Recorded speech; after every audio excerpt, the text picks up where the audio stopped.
Welcome. Hello. Hey. What is up, guys? And what's up, chat? How are you? It's been far too long hanging with you. It has. Every time I just like stream, you're either overseas or underwater. Yeah. Swing and a miss. Sometimes both. Sometimes both. Yeah. It happens. How are you doing today, Scuba? I am well. Put in a water heater this morning, so I'm feeling a little victorious. You know. Plumber, electrician. Got my man card. Hot water right now, so. And how are you, Michael? I'm good. Just enjoying a lazy Saturday. Just relaxing. So. Oh yeah. That it is. Let's see what we got in the chat. We got Vargo in the chat. What? I was first. You're first. We got Chad, who's going to be in later. He's in the middle of some important top secret squirrel business, so he'll hopefully be in soon. George Aiken in the house. Hey, George. Yeah. How are you, pal? Blue Serendipity. Hello, Samantha. This goob. Oh, I have him blocked. Scott Hughes in the house. K-Dog Broadcasting. What's up? What a handsome group of guys. And hi, Drew. I resemble that remark. George says, "Oh no, it's Scuba. I can't seem to be stalked by this guy." I've said it on another stream. Now to have met George in person, I hear him say it and I can see him say it. So it's fantastic. I love it. Yeah, you had I forgot where it was. Where did you show? You showed videos and stuff. Was that on Chad's channel? Chad, yeah, we flicked through some quick videos and such. Yep. Okay. I'm gonna try to. We're working on making that into a whole like NEC weekend video on the Scubas and the Scubas channel or the Scubas channel, and then Chasing 80s Toys gonna throw up a couple other toy hunts on there. I got you. But you can go watch Invasion. Yeah, the British Invasion Part 2. Yeah, but you can go to It's Chad's channel and watch about a week ago, I guess, or 2 weeks maybe. Where last Sunday you were on with him. I think it was last Sunday. Yeah, definitely check that out. Yeah. And Michael, you just dropped a video yourself, didn't you? I did. This morning my third part of my Lenard's the Core video went up. So cool. Getting into the 90s stuff. So yeah, I watched that like Saturday morning cartoons this morning. I fixed some waffles and sat in front of the TV. Lucky duck. Yeah, they were Eggo. Oh, it's Lego, my Eggo. But yeah, go check out that video if you haven't seen it yet.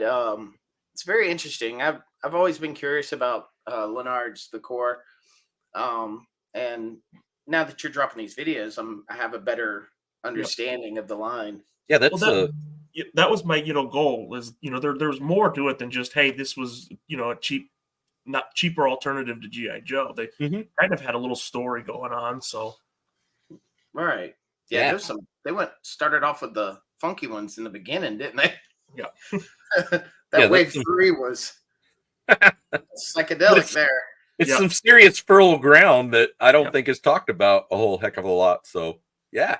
Nah, because I think a lot of people, our age kind of grew up thinking Lenard was the cheap knockoff brand. But, now when you actually look for them, when you have videos like Embargo put out, you're able to see, oh, no, this was, yes, a similar line, but.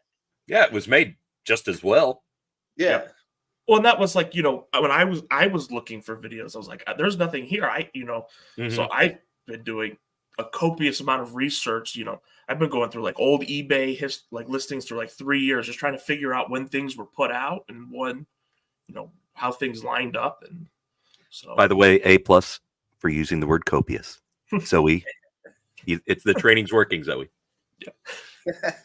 I need that clip. You said the magic word. But yeah, you found a niche there because Yep. do remember trying to search for it a while back and could not find hardly anything of Yep. value. So yeah, that because I was buying some of the more recent stuff, which I would argue sucks compared to what you're showing. Well, that's kind of my goal is kind of to do the vintage stuff. So Mhm. like 86 to 2002 is I think what's considered vintage for that line. So Yeah. Yeah. Yeah. The new stuff, it's just like it's repaint after repaint Yep. after repaint after repaint after repaint. well, yeah, they're still using some of the same mold that they used in 2003 when they came out with the T-crotch construction. So They have good ideas. They just want to expand on them and they won't I don't know, add a new character from time to time. I don't care about the Keep that repaint stuff, keeping but that price point down. In well, vast you got comparison. to think in general, even during its vintage years, there was only 36 total characters, each of which had 5 different repaints of them almost. So, Yeah. their bulk has always been in repaints versus different characters. Yeah, but some of them aren't. They aren't. A lot of the new ones don't have the same articulation and build as some of them are good figures. Yep. But then there's others that are just stuck in a pose, and you can't move them, and they keep repainting those figures over and over again.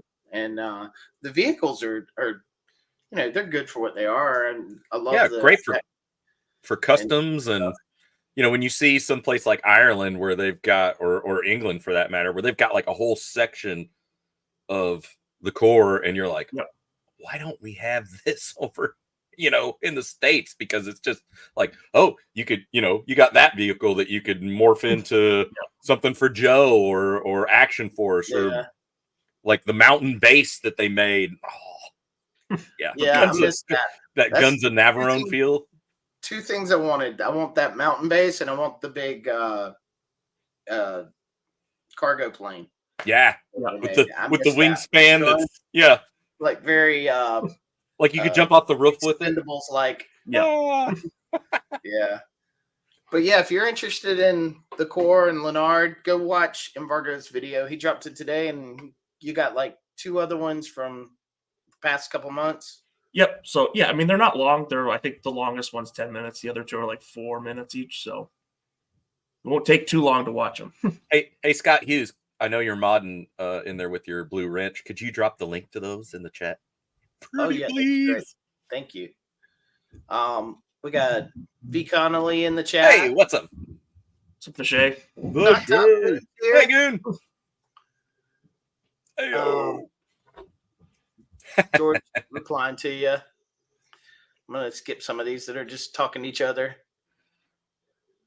Oh, those were the days. Toasted Eggo waffles and cartoons. Right? Yes, It's a magical time. I miss Saturday morning cartoons. Yeah. And those Eggos were something that like you could make that you wouldn't get in trouble. They're in there, just drop them in the toaster and you're like, okay. Yeah, just don't use too much syrup, right? Right, yeah, that was the rule. Like there better not be half a bottle of syrup gone. I still have that problem. My wife still gets onto me. She's like, don't eat all the syrup. Too late. Just got my 15th hyena. Nice. Only 15, George? Well, I mean, when you got 30 of this and 40 of that. What's the hyena? That is the red Hiss tank. Oh, okay. Very cool. For Action Force, yep. Oh, now I'm jealous. I didn't know it so had cool. a different name. Mm-hmm. Good stuff. Very cool. Fee Connolly says the core had some incredible figures, and there's a lost appreciation for them. I agree. Mm-hmm. Yeah, TJC. Hey, Terry.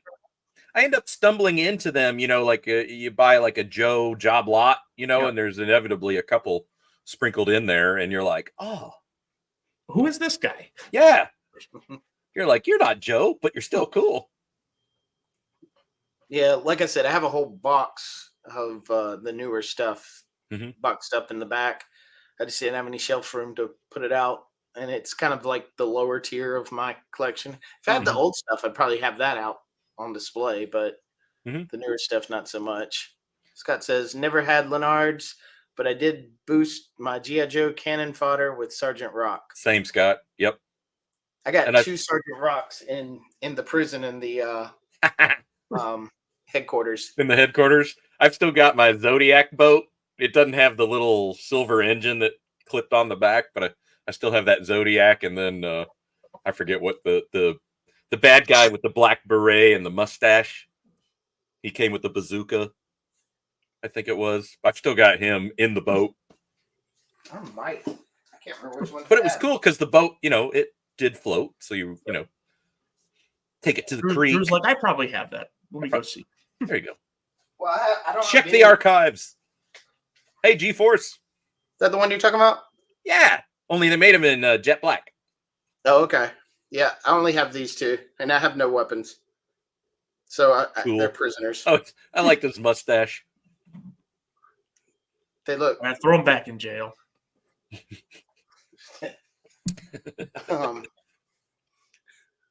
Let's see. Scott says I had like 4 of the Sergeant Rock machine gun nests surrounded by Joe headquarters. Yeah, because it was again, the price point was even better than what you were paying for Joe, and you could wiggle out of your parents, a few more of those, and they're like, okay, you were good. Get a 6-pack for the price of. Yeah, or you're in the grocery aisle, and you're like, it's right there by the candy bars. Can I? G-Force Racing in the house. What's up, G-Force? Impossible Pie. Hey, Pie. Scott dropped the link to awesome. Thanks, Scott. You rock. And George says, considering my evil plan to send an action force with British chocolate to Americans. Yep. I haven't got any British chocolate. Oh, well. Now that's awkward.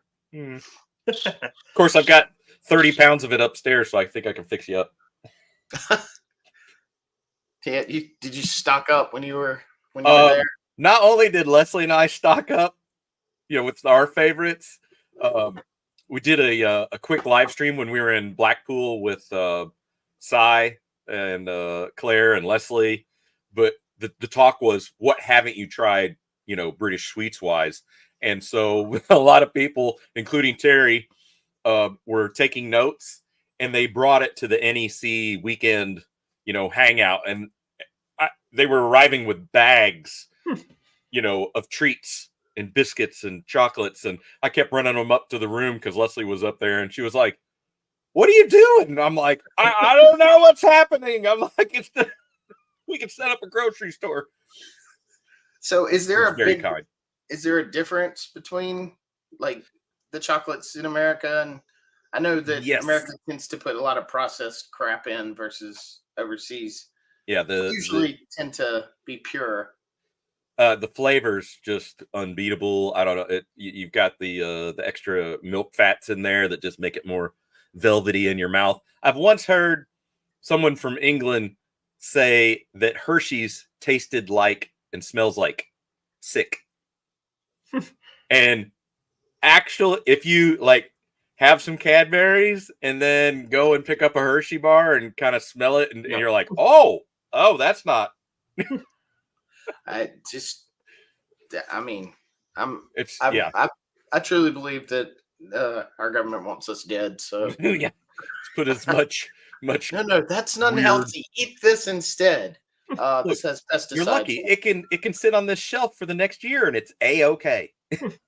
Well, I find it funny that you can have organic milk last like a month and a half, and a processed milk goes bad 3 days later. Yeah. We got a Roll Keeper here. Hey, Roll Keeper. What's up? The British sweet situation is incredible. Master Son 42. I'm neglecting cutting the grass and risking my health to be here. Hello, all. See, if I cut the grass, that would be risking my health because the allergies would kill me. and it's a hill that goes into a pond. So if I fall, I'm You're- rolling down the hill and going in the pond and drowning and dying. So, this is for my safety and benefit to be here. But I'm glad you're here, Master Son. Roll Keeper says I had some of those Sergeant Rock figures as a kid. Yeah, those were actually my first two. I've never had them as a kid. I had mainly GI Joe. Can't talk. GI Joe figures, but I remember seeing them, but I got those with a lot, so that's why they have no. I ended up picking last year's Joe Fest. I picked up a carded Sergeant Rock because it was I think $30 US. Yeah, that's not bad. And it was in good shape. And I'm like, typical Joe Fest. I bought really nothing GI Joe related and everything else. Are you going to Joe Fest this year? Yep, you are. Yeah, several of the British contingent are headed across the pond this way. So, yep. You might be the one reason I would go. That's what Scott Hughes said. Damn it! I'm like, I don't want to go because what they did. But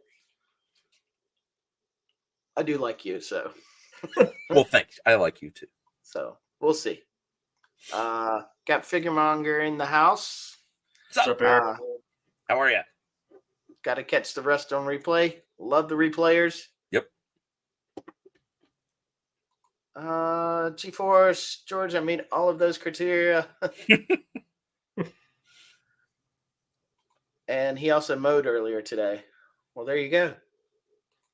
On Hanging with Drew, today's the Mowing Your Grass stream. That's right. Well, we did that last weekend, so it's not high enough yet. I prefer to mow it a little higher. That way it stays greener. No trouble with the weeds. It's been raining so much here. I haven't been able to cut it anyways. It's too wet. Yep. Yeah. You got to pick your moments. I beat a thunder shower by maybe 15 minutes the other night. Like, come on, baby, hold together. Don't strike yet. Yeah, not yet. You can hear it growling, in the distance, like, oh, jeez. Man dies while mowing his lawn. Let me hurry up and let go of this metal object. Did you strategically buy a house with a hilly lawn just to get out of cutting the grass? It's a good excuse. Maybe. Lawn service will cut it. He kindly says, Samantha and I will keep a few Fellowship of the Dollies patches for you guys going to Joe Fest. Oh, thank you. You guys Nice. are too kind. Next time, Scuba, I'll sending a big dairy milk caramel crunch bar. Okay, I'll send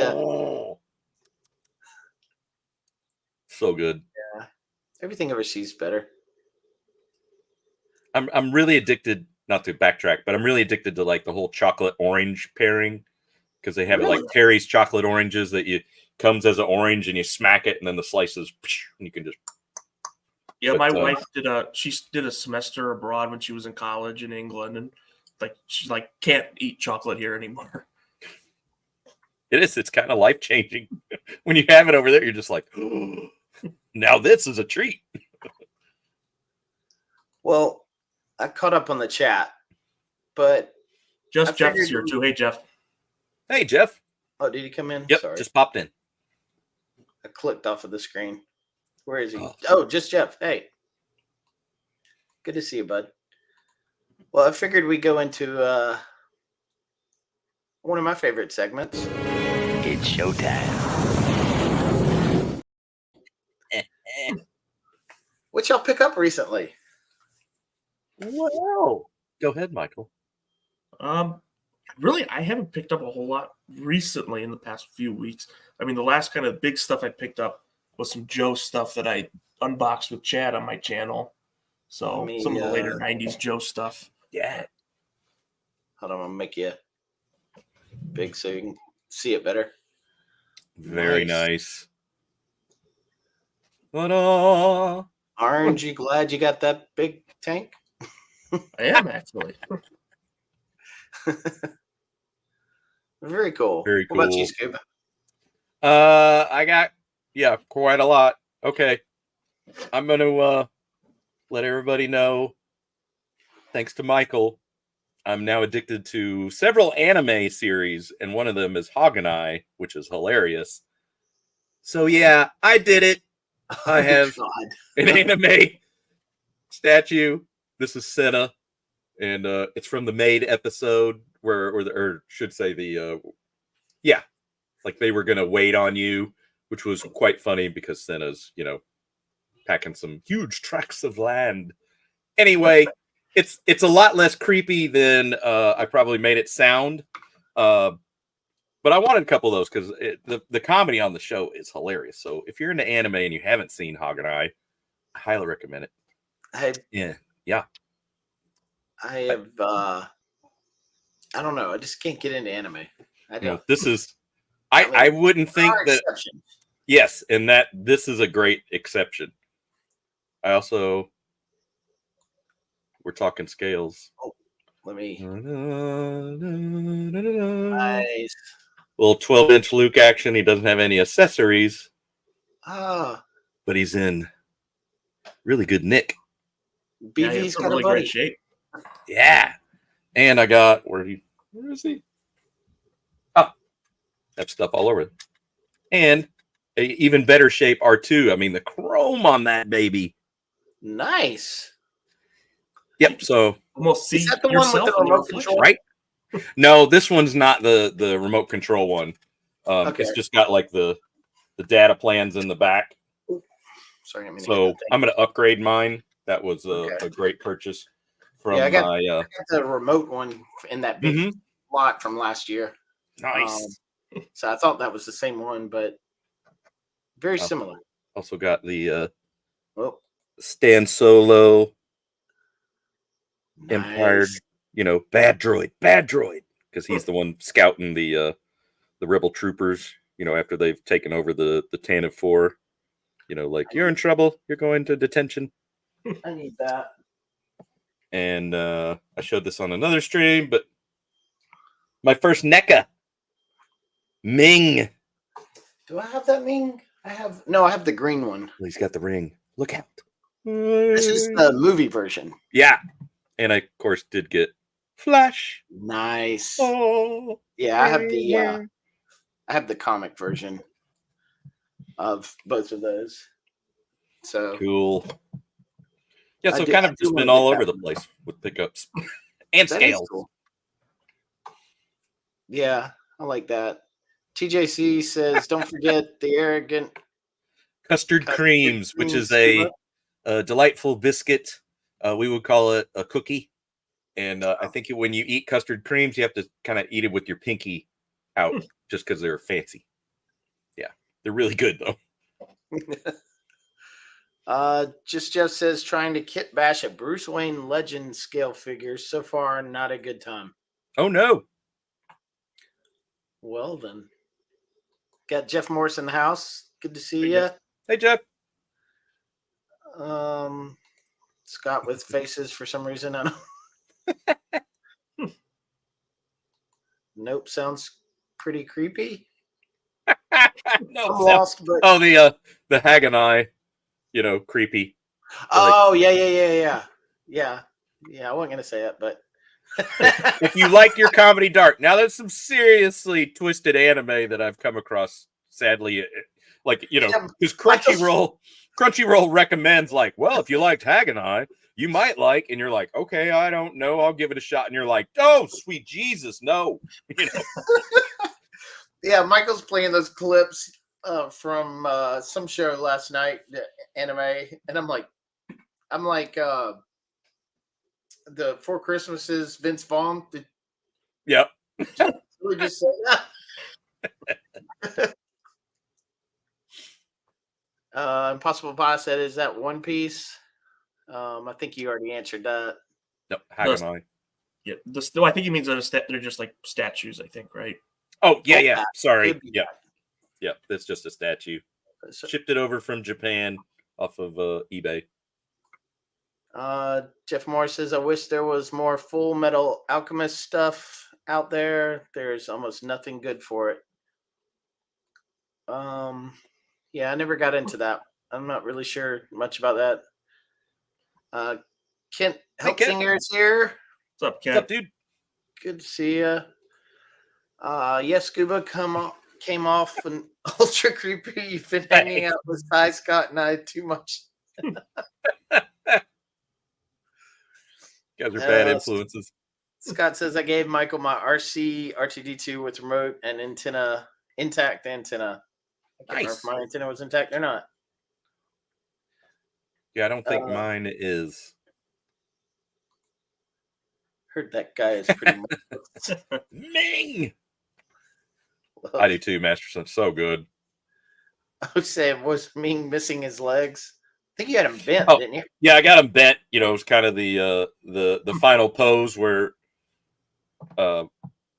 Flash is gonna, end him, and he's doing the ring thing, and then he just disappears. That's why he's like that. Yeah, he's got the sword. Yep. Max von Sydow. I've never seen that movie all the way through. Really? No. Treat yourself. I've only seen bits and pieces, never all the way. It's been a while since I've seen it. Wicked City is an interesting anime, but good lord. Haven't watched that one, but yeah, there's plenty to put in that oh good lord category now. And Leslie comes in, what the hell are you on? And I'm like, look, it was just a test episode, I swear. I'm not sticking with, It auto-played. I didn't select it. Let me get something real quick. Definitely into, I like my rom-com humor anime. That's where Michael and I have been talking, and Sal, and yeah. I'm in the process of watching this. Ooh, Maverick. Nice. Yeah. How about that? I'm putting it on my Plex right now. As far as things I got recently, apparently a lot. What's that? Apparently a lot of things. Well, not everything's up there. Landscape. I did get the. Oh yeah. Let me. Drop the gun. Let me make. He fell in the swamp. Let's see. More training you need. And then I dropped all the weapons as soon as I did that. You do not need a lightsaber. Be right with you.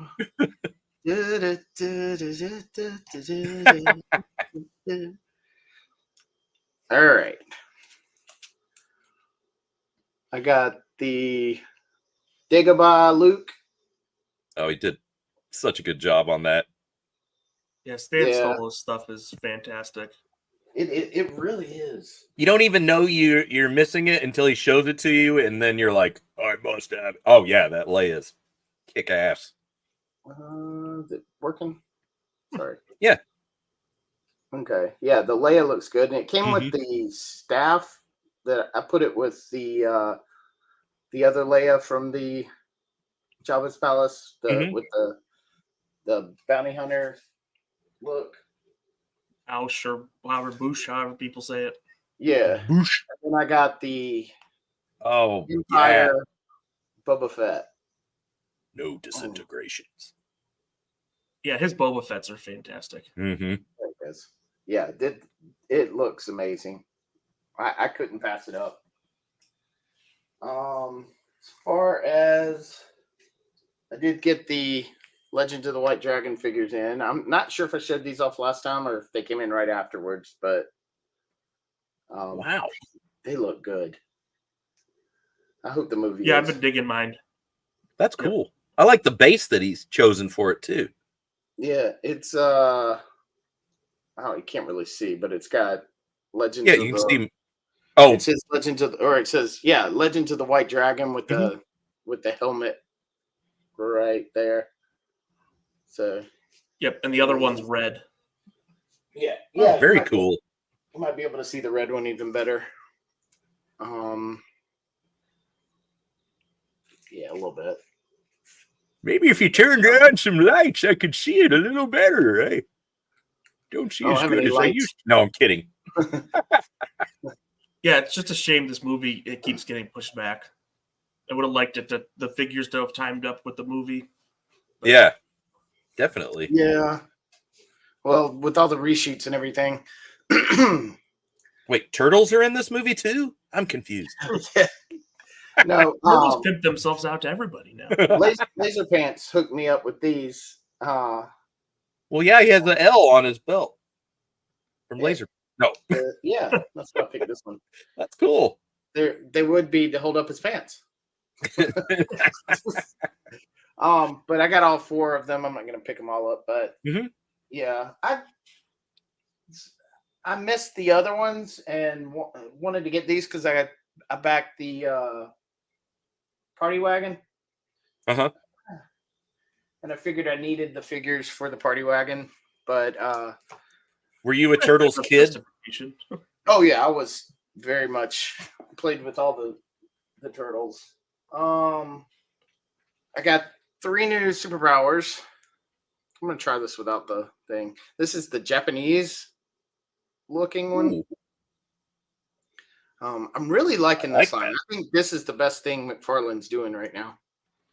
I know Shabby's. He's been collecting quite a few of those, and it kind of blew me away. I think he went into Walmart, and they had see, that's just cool. They had like a whole run of them. It wasn't just like, the same 2 characters still on the peg. It was like, no, everything's here, and he was like, ding, ding, ding, ding, because they're what, $10 US, so a great price. I didn't want y'all to not be on screen. Yeah, they're about $10 per figure, and they bend at the knees. They don't bend at the arms. They, basically like they used to be in the 80s. Yeah, the old Kenner superpowers. That first wave was a little off from them. They looked a little bigger than the originals, but he's really toned them down, and he goes into old school and new school stuff. So I have 2 Sinestros now. I have old school Sinestro, and it's the same Sinestro, just repainted with different looks. But I like the Sinestro core version. Yeah, he puts out a decent amount of those. I mean, there's probably new figures every couple months. Yeah, the problem is I can't, like, my Walmart won't get them. Sometimes I can find them at GameStop quicker than I can anywhere else. They'll put out the vehicles, so vehicles have not been hard for me to get. But figures, I mean, there's still the first wave on my shelf. So that's kind of annoying. Let me catch up on the chat. I'll show the next thing in a minute. Where am I at? I want Stan Solo to make a Death Star Jedi Luke. Yeah, that would look good. I mean, now we got. He's already made removable hat Vader. Yep. I think that's I highly likely. I recently picked up Stan Solo, Ula, and removable helmet Vader. I thought about getting Ula, but Ula's great. I mean, just 3 figures was a good amount of money. So yeah, I watched Tony's video about the Vader, and I thought that looked pretty sweet. Ula's great for the moolah.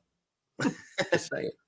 I had to make a decision to only get the Mirage Turtles and not collect the cartoon versions. I'm still looking for the Mirage Turtles. I have not seen those yet. I just picked up the Japanese Superpowers Batman. Yeah, it's a good looking Batman. Sure, Stan Solo Hut Slayer last week. Such a great figure, G-Force. And Kent says, has anybody had any luck finding 6-inch X-Men 97 figures in my area? I have not seen any ever hit the shelf. I've seen Magneto. No, not Magneto. I haven't seen Magneto. Nightcrawler, which I got. I got the second wave. I never saw the first wave. See, that's funny because I only saw the first wave very briefly, and then I didn't see the second wave. Yeah, I've seen none. I've seen the small versions that are this brand. Yep. I've seen some of those, but that's about it. Which I was going to get into those in a little bit if y'all want to when we talk about scale. As soon as I get through showing these. Sure. Ken, I had the most luck in Walmart or GameStop for X-Men 97. I feel like GameStop is, from what I've seen online, seems like to be a good place to find some of this modern Hasbro stuff lately. Yeah.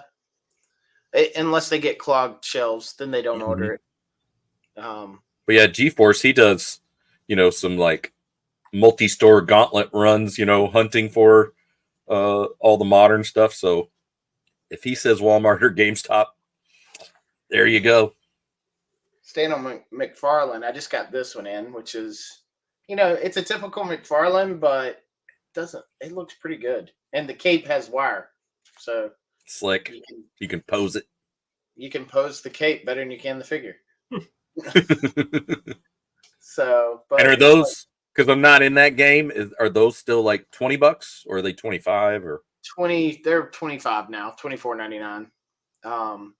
It came with this and a stand and interchangeable. Actually, I just opened him today, so interchangeable hands and a wrench. Slick. The cards are a hit and miss for me. I like the idea of the cards, and this one's not so bad, being that it's a comic cover. But sometimes it'll be a cool drawing of the figure, or it'll be something like this out of the comic, and then sometimes it's just a picture of the toy, and I'm like, I have the toy, I don't need a card of the toy. Mm-hmm. Did this one come with an NFT? This one doesn't. And that's just going in the trash as soon as if I get one with an NFT. In fact, I think I do have one that has an NFT. Wait, they actually come with the NFT? Yeah, Some of them do, yeah. They make Sorry, the I was price laughing. go up. Jeez. The price goes up with that. So if you want the figure, it comes with the NFT now. And I'm like, yeah, who cares?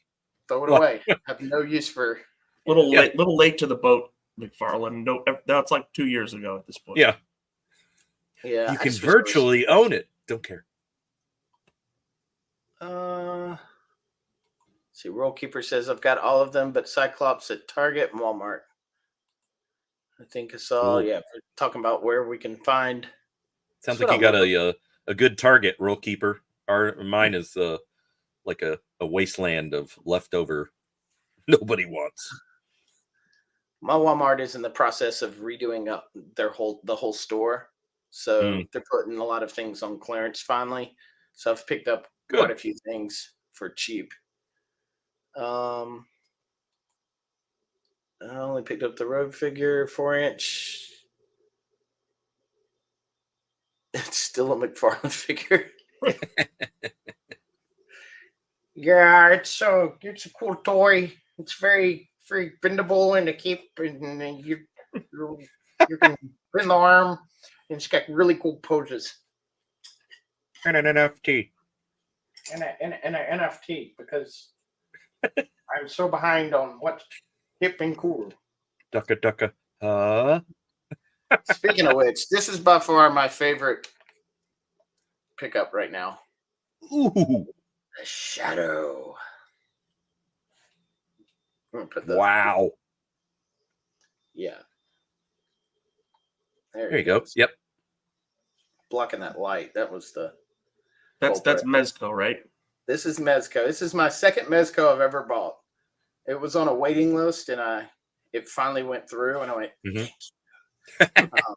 Because when I was at was it Toylanta with Michael? French, not you, Parga. I don't remember being at Toylanta. It's like you were there. We had a cutout over your head. No, I picked up the Crow, and I showed it on the last stream. It was just it was such a good figure. Although I am worried about the pleather peeling eventually, but the figure itself was so good, and I love the Shadow. So having this figure, see if I can't get up close. I mean, it's a full face. You have to put the scarf on him and stuff, and he's got the guns it's even got clips that come out. I don't know if I want to. Careful. Yeah. So you can actually. Whoop! And I dropped it. Oh no! And it's gone forever. Yeah.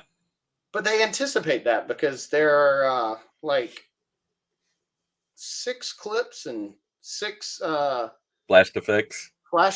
Because they know that people are idiots and they will drop them. We have But- big hands now, so it's like, "Ugh." I mean, it's all posable. Everything, even the scarf's posable, obviously. So yeah, You're really getting what you're paying for with the Mesco price tag. exactly. Although all the rest of the stuff that you get in there, it's still in the box. I'm not a gadget kind of person. Like if I was doing photography and stuff with it, Mhm. wanting to like tell a story Mhm. and on Instagram or do animation or stuff or do the kind of stuff that Not Top Goon's doing with his Action Force Mhm. figures, that stuff would be awesome for me. Sure. But I don't have any. I just want to have a representation of it on my shelf. So when I look at it, I'm like, cool. And then every now and then I can repose it to do something different. Yep. That's how I collect. I would love to have a diorama, but I feel like the diorama would take up room of other stuff. So I don't do dioramas. It is a choice that you have to make when it comes down to everybody's got limited space, even your giant, basement. It's packed. So you start going. I did it the other day. I was like, I have a lot of shelves that were devoted to Fisher Price Adventure people. I had like all these little setups, and I'm like, that is a lot of real estate just to show off some Fisher Price. And I'm like, what if I combine all of it into 2 shelves as just kind of like an Adventure People palooza rather than trying to tell a story on a shelf. And Right. yeah, so that got me some new real estate again. I think that's everything. I did kit bash this Tony to try to get it to be like he did, but I don't have an extra figure to change the boots out. I need a desert soldier to do that, but everything else is accurate. Arctic Warfare, Tony. Yeah. I might have an extra set of desert legs. Let me look. Oh, cool. And Mike, for the and wind down, I did pick these up. What Michael means is he's got 37 pairs of them. For his kit bashes. Yeah. Yep. So I did pick these up. I might pick up the rest of them because I already have this one open. I just don't have any of the weapons. So I was thinking about getting this one and putting the weapons with them. And then I never had, I had these as a kid, but I don't know where they went. So I might pick them up. So that's the re-release of the 2003 Turtles, right? Right. Not the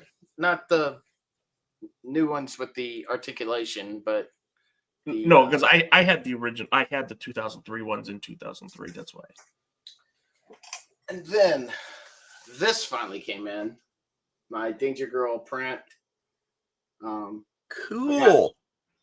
I got it signed by J. Scott Campbell, the creator. So I actually got a deal and I got 2 copies. I got one for Michael, and but it shipped in February and I didn't get it till like a week or 2 ago. It's a print of this issue of Danger Girl. Okay. Revolver from 2011. Like that cover. Yeah, it's a really good cover. That's the thing with Danger Girl. It's like I may do a Danger Girl episode or Hanging with Drew one day, but till about 2016, they were putting out miniseries that were continuation of the original series, and then how the comic book industry kind of went during that time. So I think the distribution and everyone kind of put it on hold. But there was a cool story being told right before it went down. It hasn't been released yet, so I'm hoping it comes soon and we can get Bobby to make the figures because it's never had a good figure line. McFarlane made the statue-esque figures that just did this. But, like, it's posable, but if you pose it any way than what it should be, it looks awkward. Oh, awkward. Yeah, the elbow looks like it's, dislocated up anymore. Yeah. It's like, then why pose it? Girl, so you can advertise it as an action figure. You wanted an action figure. Like, yeah, that's stupid. Okay. But yeah, that's all the stuff I got. Looks like, That was a ton. yeah, well, I didn't even get into Star Wars and wrestling because they're all at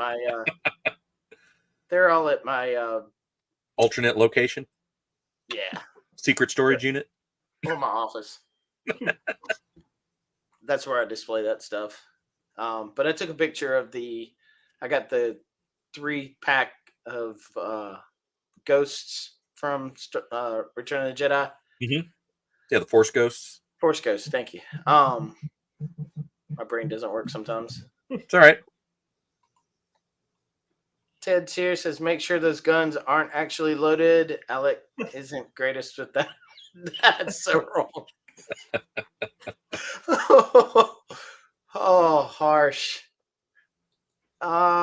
Drew, if you want to sell those shadow accessories, let me know. I'll think about it. And if I ever, I don't know if I want to like separate them from the pack. If I ever end up selling it, it would be a set. So I don't know. Let me think about it. Oh, they go great with Gotham by Gaslight Batman. I've seen that one. It looked good in pictures.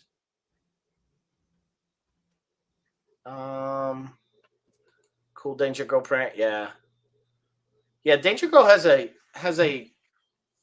4 or 6 part series with GI Joe, so I think it would fit in as. I tried to get. I'd like to know about that.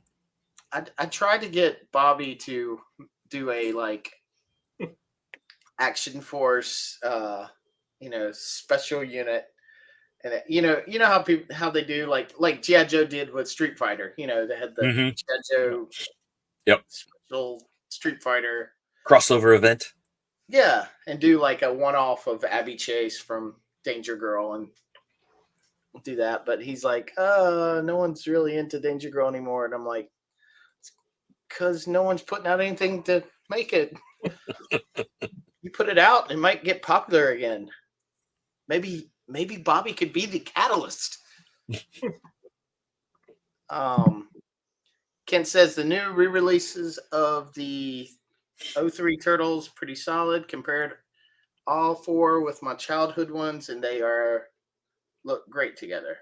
Okay, they certainly are tempting, because you can find those every time. I pass an end cap, and I'm like, okay, that's dangerously cool. Because I wasn't a Turtles guy. That was my brother who was, 3 years younger than me. So, but I'm like, yeah. ooh. I didn't watch it when it first came on, but probably about 5 years ago, maybe I went back and watched that series. It's a really good series. As far as storytelling, I think it's better than the 80s cartoon. It had a lot more in it that was from the comics and stuff. Yeah. That wasn't childish all the time. So yeah, a little more gruesome. Yeah. I think is what he said. Yeah, a little more. Again, like it looked good. Yeah, I remember when it first came out because I was still in elementary school, so Turtle Mania 2.0 came through. I was like, well, just they're cool, but I still got my Joes, so. But maybe the van will work if as a bigger version for my Joes. We're taking the van, man. Well, I had a couple of topics I want to talk about, but I was going to wait till Chad got here for some of them, but he's running behind. So, I guess we'll go on into the scale thing. I'm assuming, I always assume the people that watch this show watch 3POA and Retro Blasting and Analog Toys, because that's a solid assumption. Yeah, that's where I found everyone. So I'm assuming that everyone, unless they're underwater or busy, watched the Retro Blasting show last night about 6-inch figures and stuff, and I kind of just wanted to piggyback on that and just Mhm. kind of talk about the G-Force is like, who? Just piggyback on that and talk about the scale differences and the good and the bad, the ugly of collecting, the different scales and when it's good, when it's aggravating, Mhm. um, how y'all collect, um, how I talk very southern sometimes. How y'all collect? Hey, y'all collect. Uh, Ryan's after show is on at 3 a.m. I ain't stayed up for that.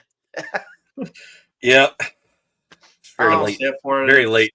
10 o'clock at night for me sometimes. Yeah. And George being in Scotland, I just know throw my 5 wife more will hours. always. I say I'm going downstairs to watch a stream. She goes, "All right, I'll see you tomorrow." Yeah. Yeah. Let's be like, good night. So, I said, "I'm not going to be gone that long." She said, Damn "Yes, West you will." Coasters. Right. So She's like, what's your favorite scale, gentlemen? "Well, I'll let Michael go first. You go first."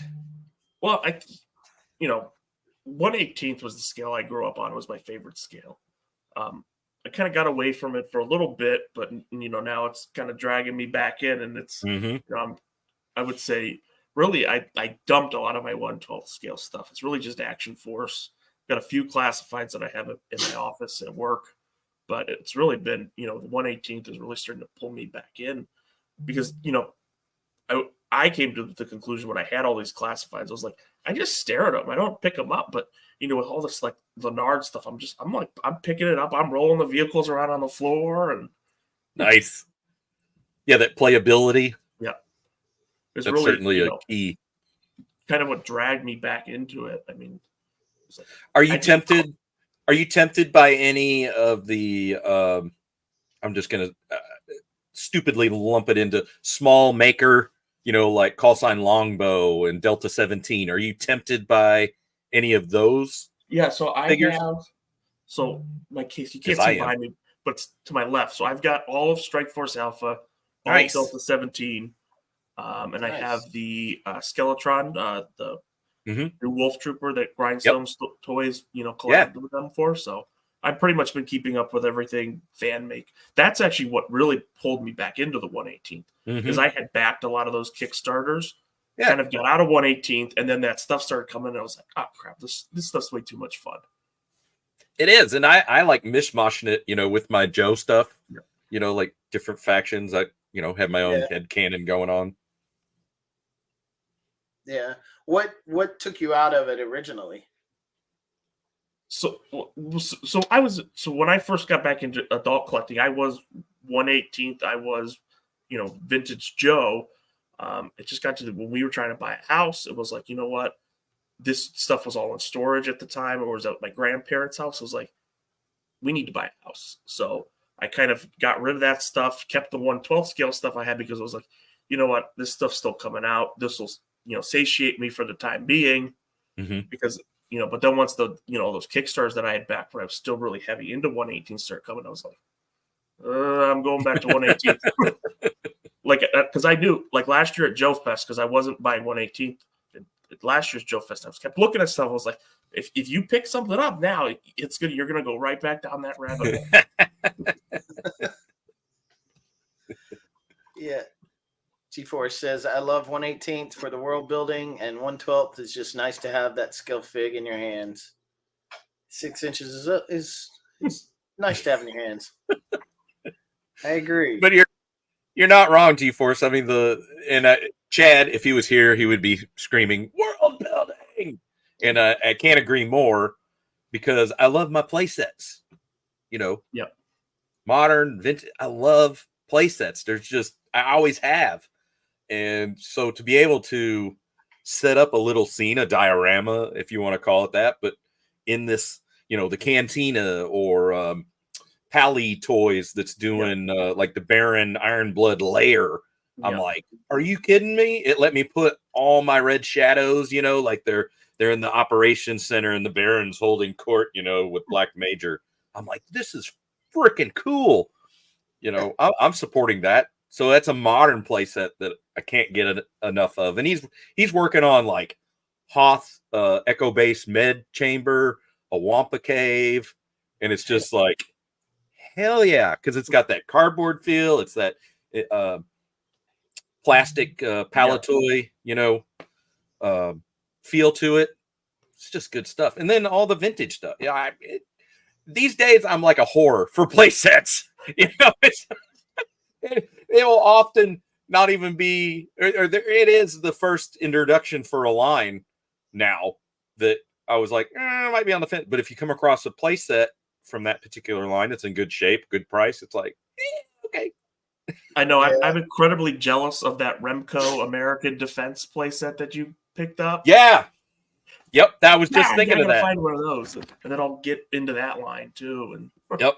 And that was at my buddy's shop up in Seymour, Indiana, and he's like, "You interested in this?" And I'm like, "I am now."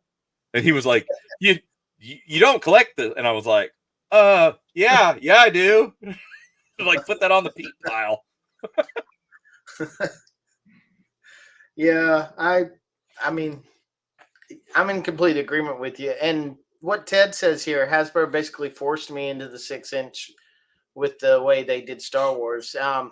It's true. Hasbro tried to get everyone to go to 6-inch. Yeah, Black Series by changing their good figures in like 2010. I mean, the stuff they're doing HasLabs with was like on the shelves then, and your figures were very articulate and had a lot of accessories and weapons with them, and there was a lot of world building there with those vintage figures. And then all of a sudden it was around the time Disney bought them, they went to 5 POA and amped up their Black Series, which I loved. I love 6-inch action figures. I mean, I have them. When Black Series came out, I was like, oh, that's awesome. Because like you said a little bit ago, which isn't a bad thing to me, Embargo, you said they're just sitting on the shelf and I can look at them. I like that. I can look at it and go, that's a representation of a movie or a cartoon or a TV show that I loved. And I mean, I'm in my 40s. I'm not going to sit there and play with it. But at the same time, I got my 118. Why not? Where I'm just like you in that I want to pose it out and put it in a cool pose. So I have like you just play in a different way. You're not out in the mud in the backyard. Like riding on where I can like sit there and pose them on it and stuff, and then I'll you can deck out your play sets and your vehicles with these different figures, and you don't have to just stand there. Exactly. Whereas I don't know, I love the detail and the articulation of the 6-inch figures. And I think that's where I like to stop, unless I just happen to pick up something like the Spider-Man or something that I get it and it happens to be bigger. 6-inch is where I like to stay. 7-inch depends on the line, but I mean, sometimes you just don't have a choice, like the Batman, Yeah. I like DC Comics and stuff. That said, in the 2010s, everything kind of dropped off. I just stopped putting out stuff for a while. So I was trying to go back and buy stuff. Yep. But then you get the 6-inch. You got Action Force with their 6-inch. Marvel Legends. I was buying the Marvel Universe figures that were smaller. And then Marvel Legends started amping up and actually being, at the time, good again, because when Hasbro took them over, they were kind of shoddy. So, and as you can see over there, I'm Marvel Legend crazy because I'm a mark for time periods, teams at certain time periods. Like up there, you can see you have your 90s Jim Lee team, then you have the 75 team, and then the early 80s and late 80s. Late 80s. There we go. You got X Force, you got X Factor, I'm working on both versions of X Factor, the original team and stuff. Anyway, No, I love it. The 75 team when they won the Super Bowl. No, wait, that's not what we're talking about. But then you have like your G.I. Joe here, where I have the 3 different scales here I got the original 84, and like you were saying, play sets are awesome at this scale. You can like line them up on your wall, but you start getting these big ones and you're going, all right, I got to top out at 3 or 4 because your space is gone after that. Sure. Like I was saying in the chat, I think with you guys, that I got 2 of the Vanguards, 1 of each, and I got 2 of the Ramen Racers, 1 of each. Mm-hmm. Yep. That's going to take up some space. Yeah, you know? I've got the Vanguard coming, and I've got the oh crap, why can't I think the Vamp that I want to customize into a Action Force Panther. I think is what I'm gonna take it apart and make it black and yellow.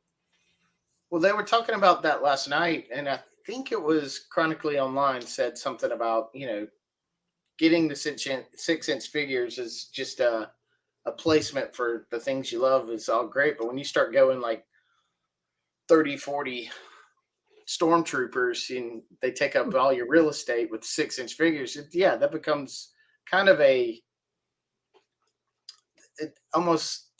does literally take over your. Sure. I mean, if you're trying to recreate the Emperor has just landed, on the Death Star, and you've got enough 6-inch to start fleshing that out, you're like, yeah, what are you doing with I don't know, a dining room table size area?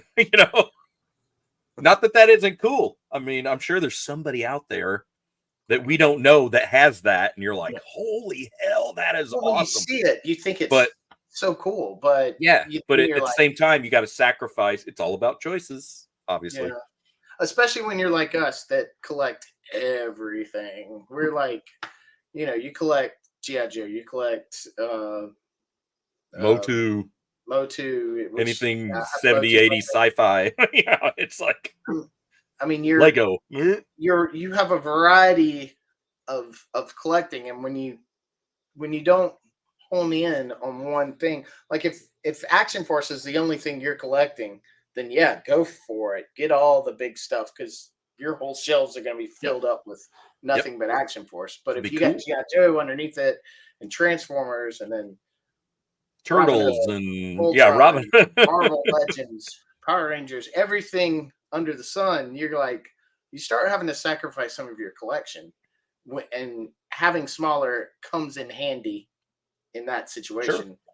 Sure. And kind of the way I felt was, when you have two scales of something, so you classified and your 1/18 scale Joe stuff was, do I really need 2 scales of the same thing? And it was like, which do I enjoy better? And it's like, I think for Joe, I enjoy the 1/18 scale.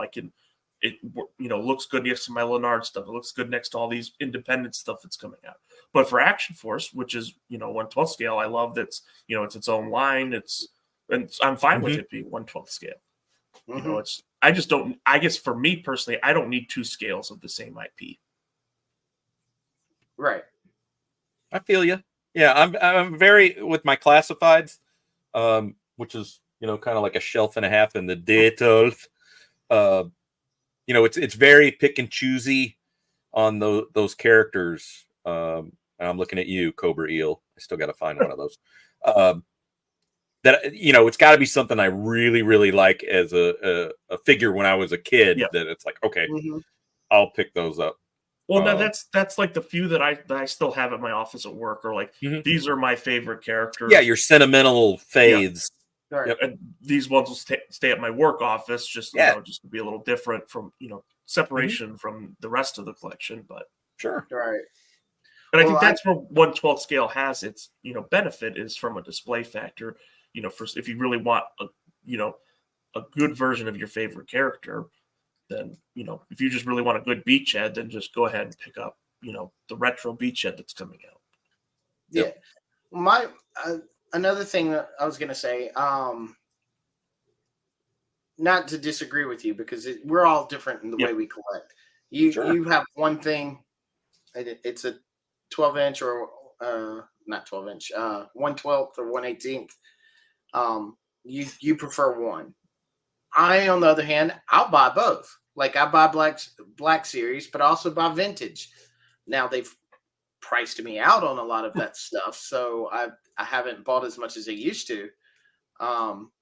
The playsets are ridiculous, but I believe when you have a 1/18 scale figure, it should be, yes, as an adult collector, it should. I want it to, because I love the property, the IP or whatever, and I want to collect it.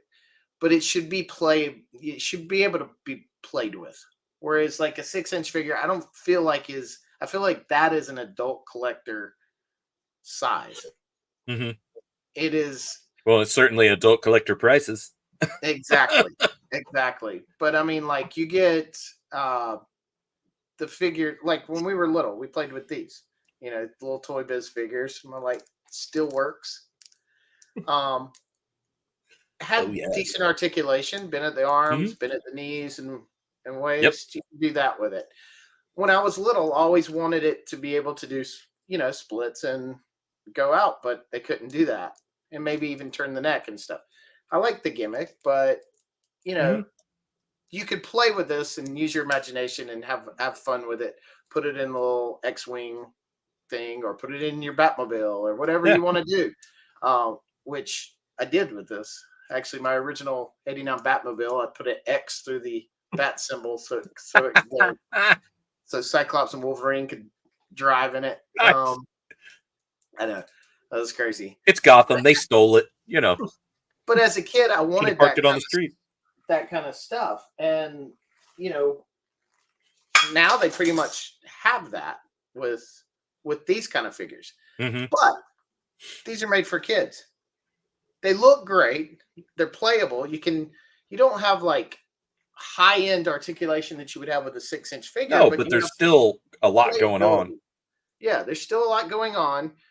And honestly, I think that they should be marketing the heck out of these right now to the kids, building play sets and vehicles and like a cityscape that he could swing from. And I know they released X-Wing,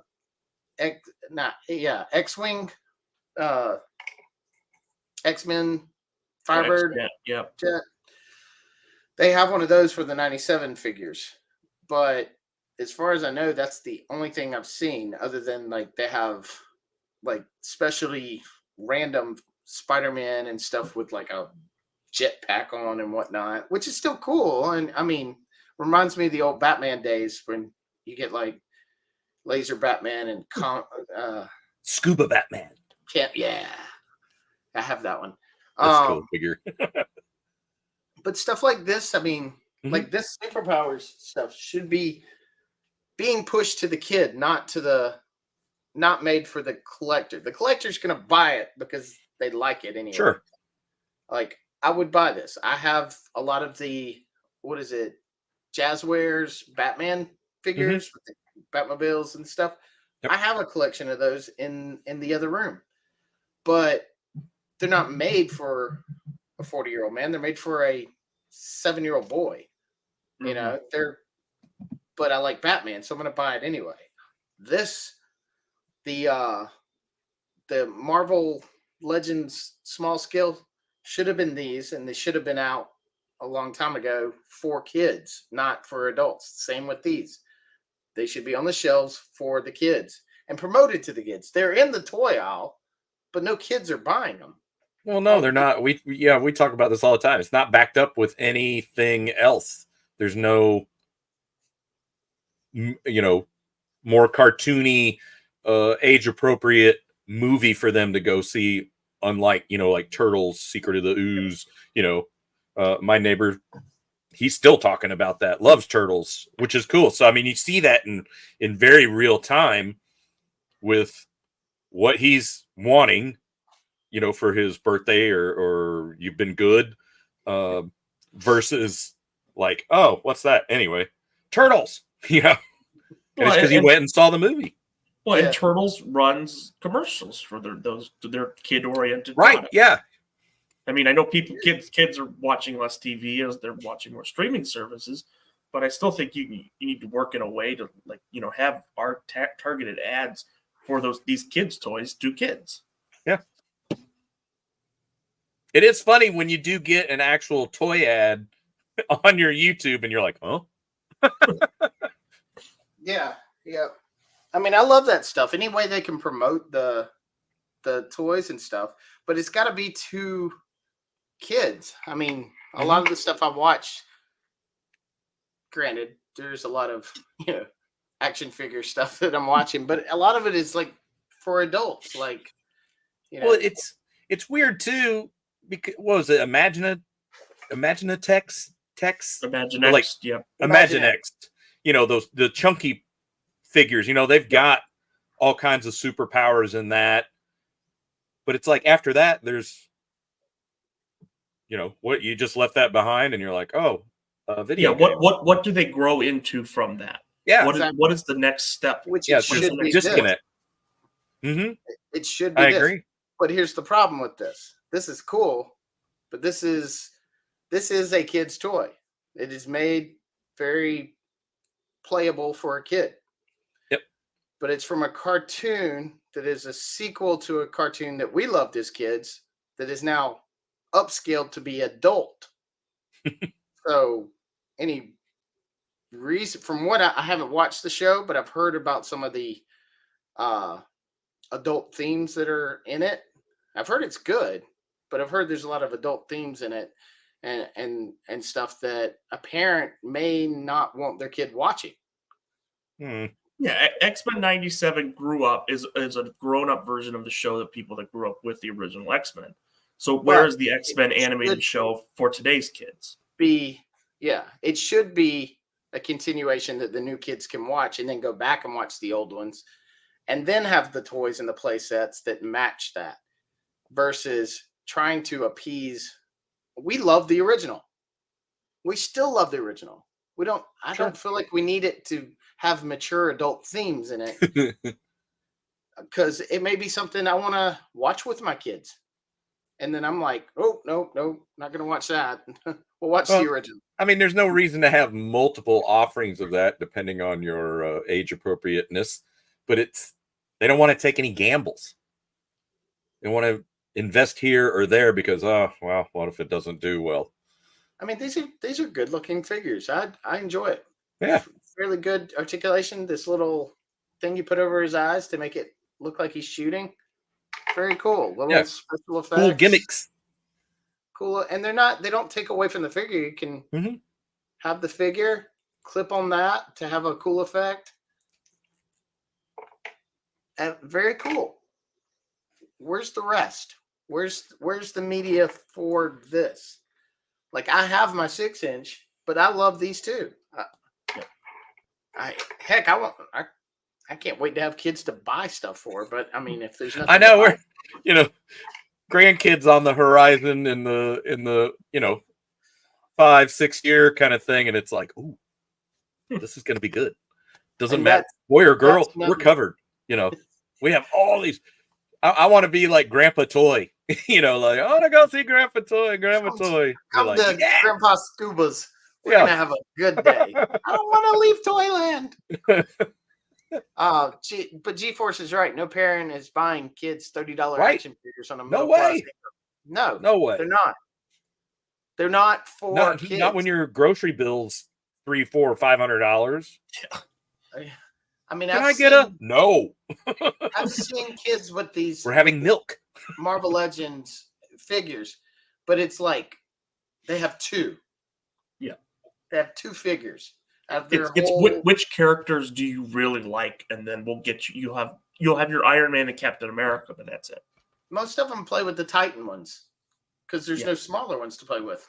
They buy an Iron Man that's this big that does this. Well, because those are cheaper. I mean, those are cheaper than the Legends. $10. Yeah, for a giant 12-inch.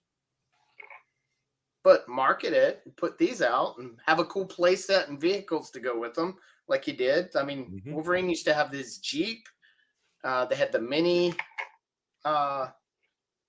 X-wing and the not X-wing. Toy Biz had a bunch of stuff, that you could use with the figures. Yep. I remember I used to have the Spider-Man, the Daily Bugle playset. Oh, that thing is cool. I still want that to add to my Toy Biz collection. I think that's where, just to throw another dimension on this, I think that's where Lego certainly excels with their, minifig scale and the fact that you can get the Daily Bugle. Now, Grant, you got to like skip a car payment to get the Daily Bugle, but which a lot of parents aren't going to. But nobody's. They're like, build your own. Right, yeah. Get you this little $25 here's a bucket of red bricks, Spider-Man in it, and then you can just build your own.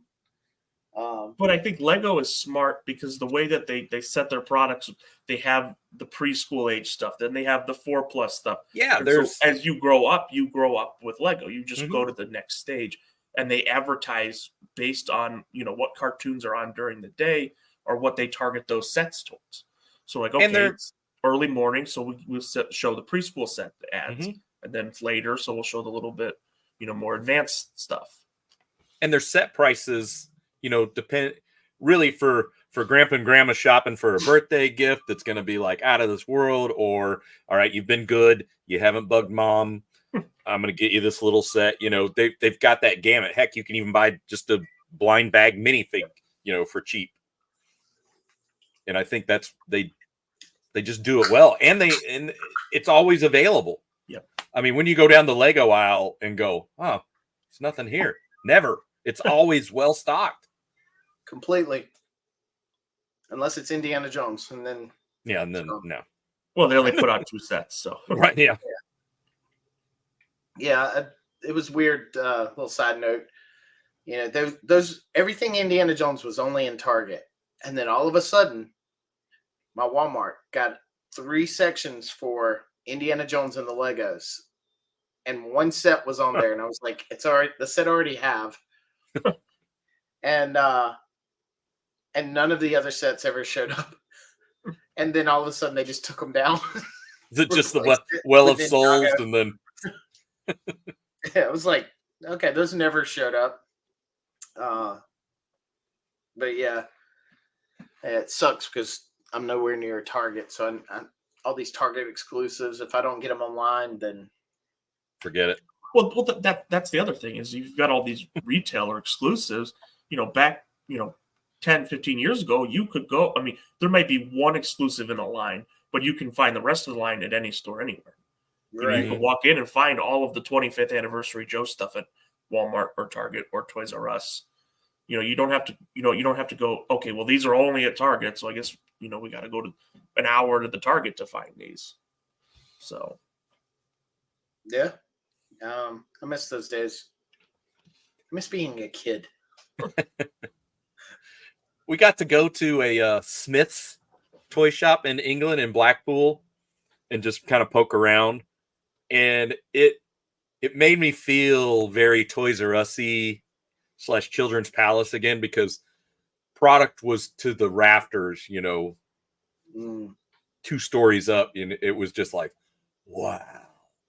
And it had a very good representation of toys, except when you got to the Hasbro stuff, and then you're like, oh yeah, here's your area for Star Wars, right here, short of Star Wars on the Lego aisle, which is name it, you could find it. Yeah. But like Marvel Legends, that kind of stuff, it was very, it's right here. Well, they probably got a case of it, and that was all they got. Yep. Yeah, that's another problem with distribution. Usually you only get 1 case, maybe 2 if you're lucky. And then if it's a set of 5 figures, those 5 go on the shelf, and whoever the collector is first to come get them, no kid's going to see them. Only the first guy who collects them buys them out, and then you never see them again. And even in small towns, there's multiple collectors. Sure. I've come to find out. Collectors or scalpers. Yeah, I was like, scalpers, yeah. thank you, Michael. I was going to be like, worse, it's scalpers. Rollkeeper says, I like that there are so many 1/12 options that it makes customizing really fun, mixing and matching and bashing. But 1/18 is still God's skill. scale. So I'll say this with 1/12 scale. Generally, you know what you're getting. Most of them will all have the same articulation. I think that one of the biggest mistakes that they make is when they make parts not interchangeable. They don't make the heads but easily poppable, from one figure to another. If they had that across the lines, I think, then you know what you're getting. Every figure is going to move the same way, which is something you didn't have as a kid. You had Ken or 5 POA and your Joe figures. They just didn't work the same. But now the benefit is generally most everything that Hasbro's putting out, you know what you're going to get. You know how the figure is going to move. You know what to generally expect with it. But haven't they messed with the neck peg multiple times? Well, that's the biggest thing. They just did like with what Bobby does. It says, okay, all of the male heads are going to fit on all of the male figures. All the female heads are going to fit on all the female figures. It's obviously not that hard to do. They just don't have the foresight to do it. Yeah, that's a whole show in itself of trying to figure out why Hasbro's. Yeah. Go figure. You'll leave going, I still don't get it. Yeah. We didn't resolve it. 24-hour show and you leave, I got no answers. It's so stupid. But yeah, you're right. I mean, it should all be universal in everything. I don't understand why you can have like Build-A-Figures, but you can't have arms that come out and swap out. I mean, I feel like a 6-inch figure, you should be able to pull the arm out, place Snake Eyes arm in there if you wanted to, and change it up. It shouldn't be hard to do. Granted, if you have like a roadblock and a grunt, no, you couldn't do that because it's maybe the head, but not the body because they're two different scales. But if it's the same scale, you should be able to take it apart and change. That's what Motu Origins has done fantastically, is being able to swap every single thing across that entire Origins line and mash up whatever your little brain can think up. Yeah, I do love the Motu Origin figures. I just wish I could find them more often. Right. Yeah. Again, distribution is still horrible. It's horrible. I'm still. And Filmation line, you'll be able to find that at every retailer, online, in store, and it's like, yeah, no. What was that? But to George, he made a good point. In the UK, Star Wars is rapidly becoming Hasbro online only. Like that's your source, is tickling the keys to pick something up for Star Wars. Yeah. Then you got Australia. They're very much the same way with their Star Wars. Let alone, I mean, like Motu stuff. Forget it. Like, what's that? It's vapor. Okay, for Cube Tube in the house. What's up, Cube? Hello, beautiful people. Andrew? That's like you're saying the beautiful angels and God who's above. Look, if he didn't give you crap, you'd wonder what's wrong. What did Kent said? When I was growing up, I got for my birthday a Fisher-Price Rescue Hero aircraft carrier. I ended up customizing it into a USS flag for my Joes. Nice. So I don't know if you've ever seen that. That thing is awesome. I had that as a kid. Some of the Rescue Hero stuff that came out. Yeah. Because they were bigger figures. So they scaled. If you had Joes, it was just a bigger aircraft carrier. There was like a Rock Mountain playset that I had. Oh yeah, that. Yep. It's so cool. Yep. It was all for my Joes. I was like, Mom, I want the Rescue Hero play sets. Don't get me the figures. I just want the big play sets. What Now, Rescue Heroes, were those the big bulky guys with the like things that came over the shoulders? Yeah. So it was a Fisher Price, toy line. They were, I think they were 7 POA. Yeah, But they're probably a little bit bigger than Motu figures. Okay. Yep. Yeah, I was already outgrown. I didn't know that, and I didn't have kids. Little nephew, he and I played because it was one of those where like birthdays, Christmases, that was. Yep. But again, Rescue Heroes, they had media to support that toy line, so it was like, I want Rescue Heroes, much like the neighbor and Turtles. Video games, I think there. Before I go to that one, you're a Fisher Price Adventure People collector. That came out what, 70s, early 80s? 70s. 70s? Yep. Do you think that would, if a reimagined version of that would work today? Sure. Yeah. I mean, in the 90s there was the Fisher Price Great Adventure line, and I was really into that. They had that Sweet Castle, the pirate ship. Yeah. I mean, those are great. Yep.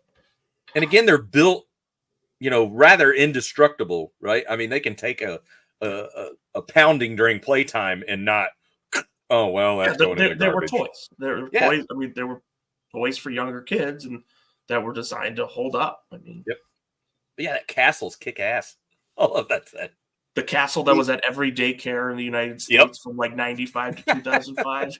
Oh, yeah. But yeah, that's the kind of stuff I'm talking about. These toys need to be made for kids. Yes, they can have better articulation than we had as kids, but us adults are still going to buy them. Like, you're still buying the Fisher Price figures, and you're sure. Like he said. But we should be we're the cash cow right now, and I think that's clearly the wrong place to be betting your whole farm on, because we're not around forever, and there's no cultivation of. I can't even say my daughter's age group. She's in her 20s. Does she really have? Okay, she kind of has nostalgia for Monster High. Mattel's doing some Monster High stuff, and that's kind of picking up steam. Her husband is a lot different in that area as far as that goes. I mean, there are definitely exceptions. Sure. I mean, Well, I think that's my age group is the exception, not the rule, when it comes to these nostalgic toy properties. There's, I know a lot of people my age that are like, yeah, video games, that's what we were into. But I'm like, oh, I would have rather played with toys any day. And that's why I'm still a toy collector. Me too. Me too. And I loved video games growing up. I mean, I grew up with the Atari to Nintendo to Sega to Super Nintendo. Like, I went through those years, and I had every console. Still have most of them, but a physical figure has always been the greatest. But like, something like this is for the adult nostalgia, and I love that.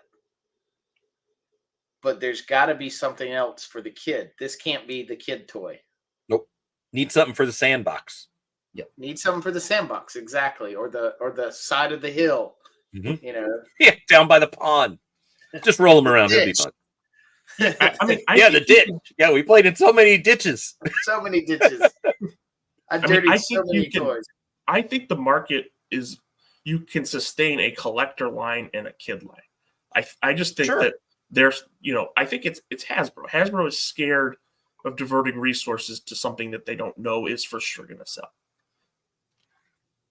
Oh yeah, they're like, okay, if we put out 6-inch versions of G.I. Joe or Star Wars, we know that people are going to buy them.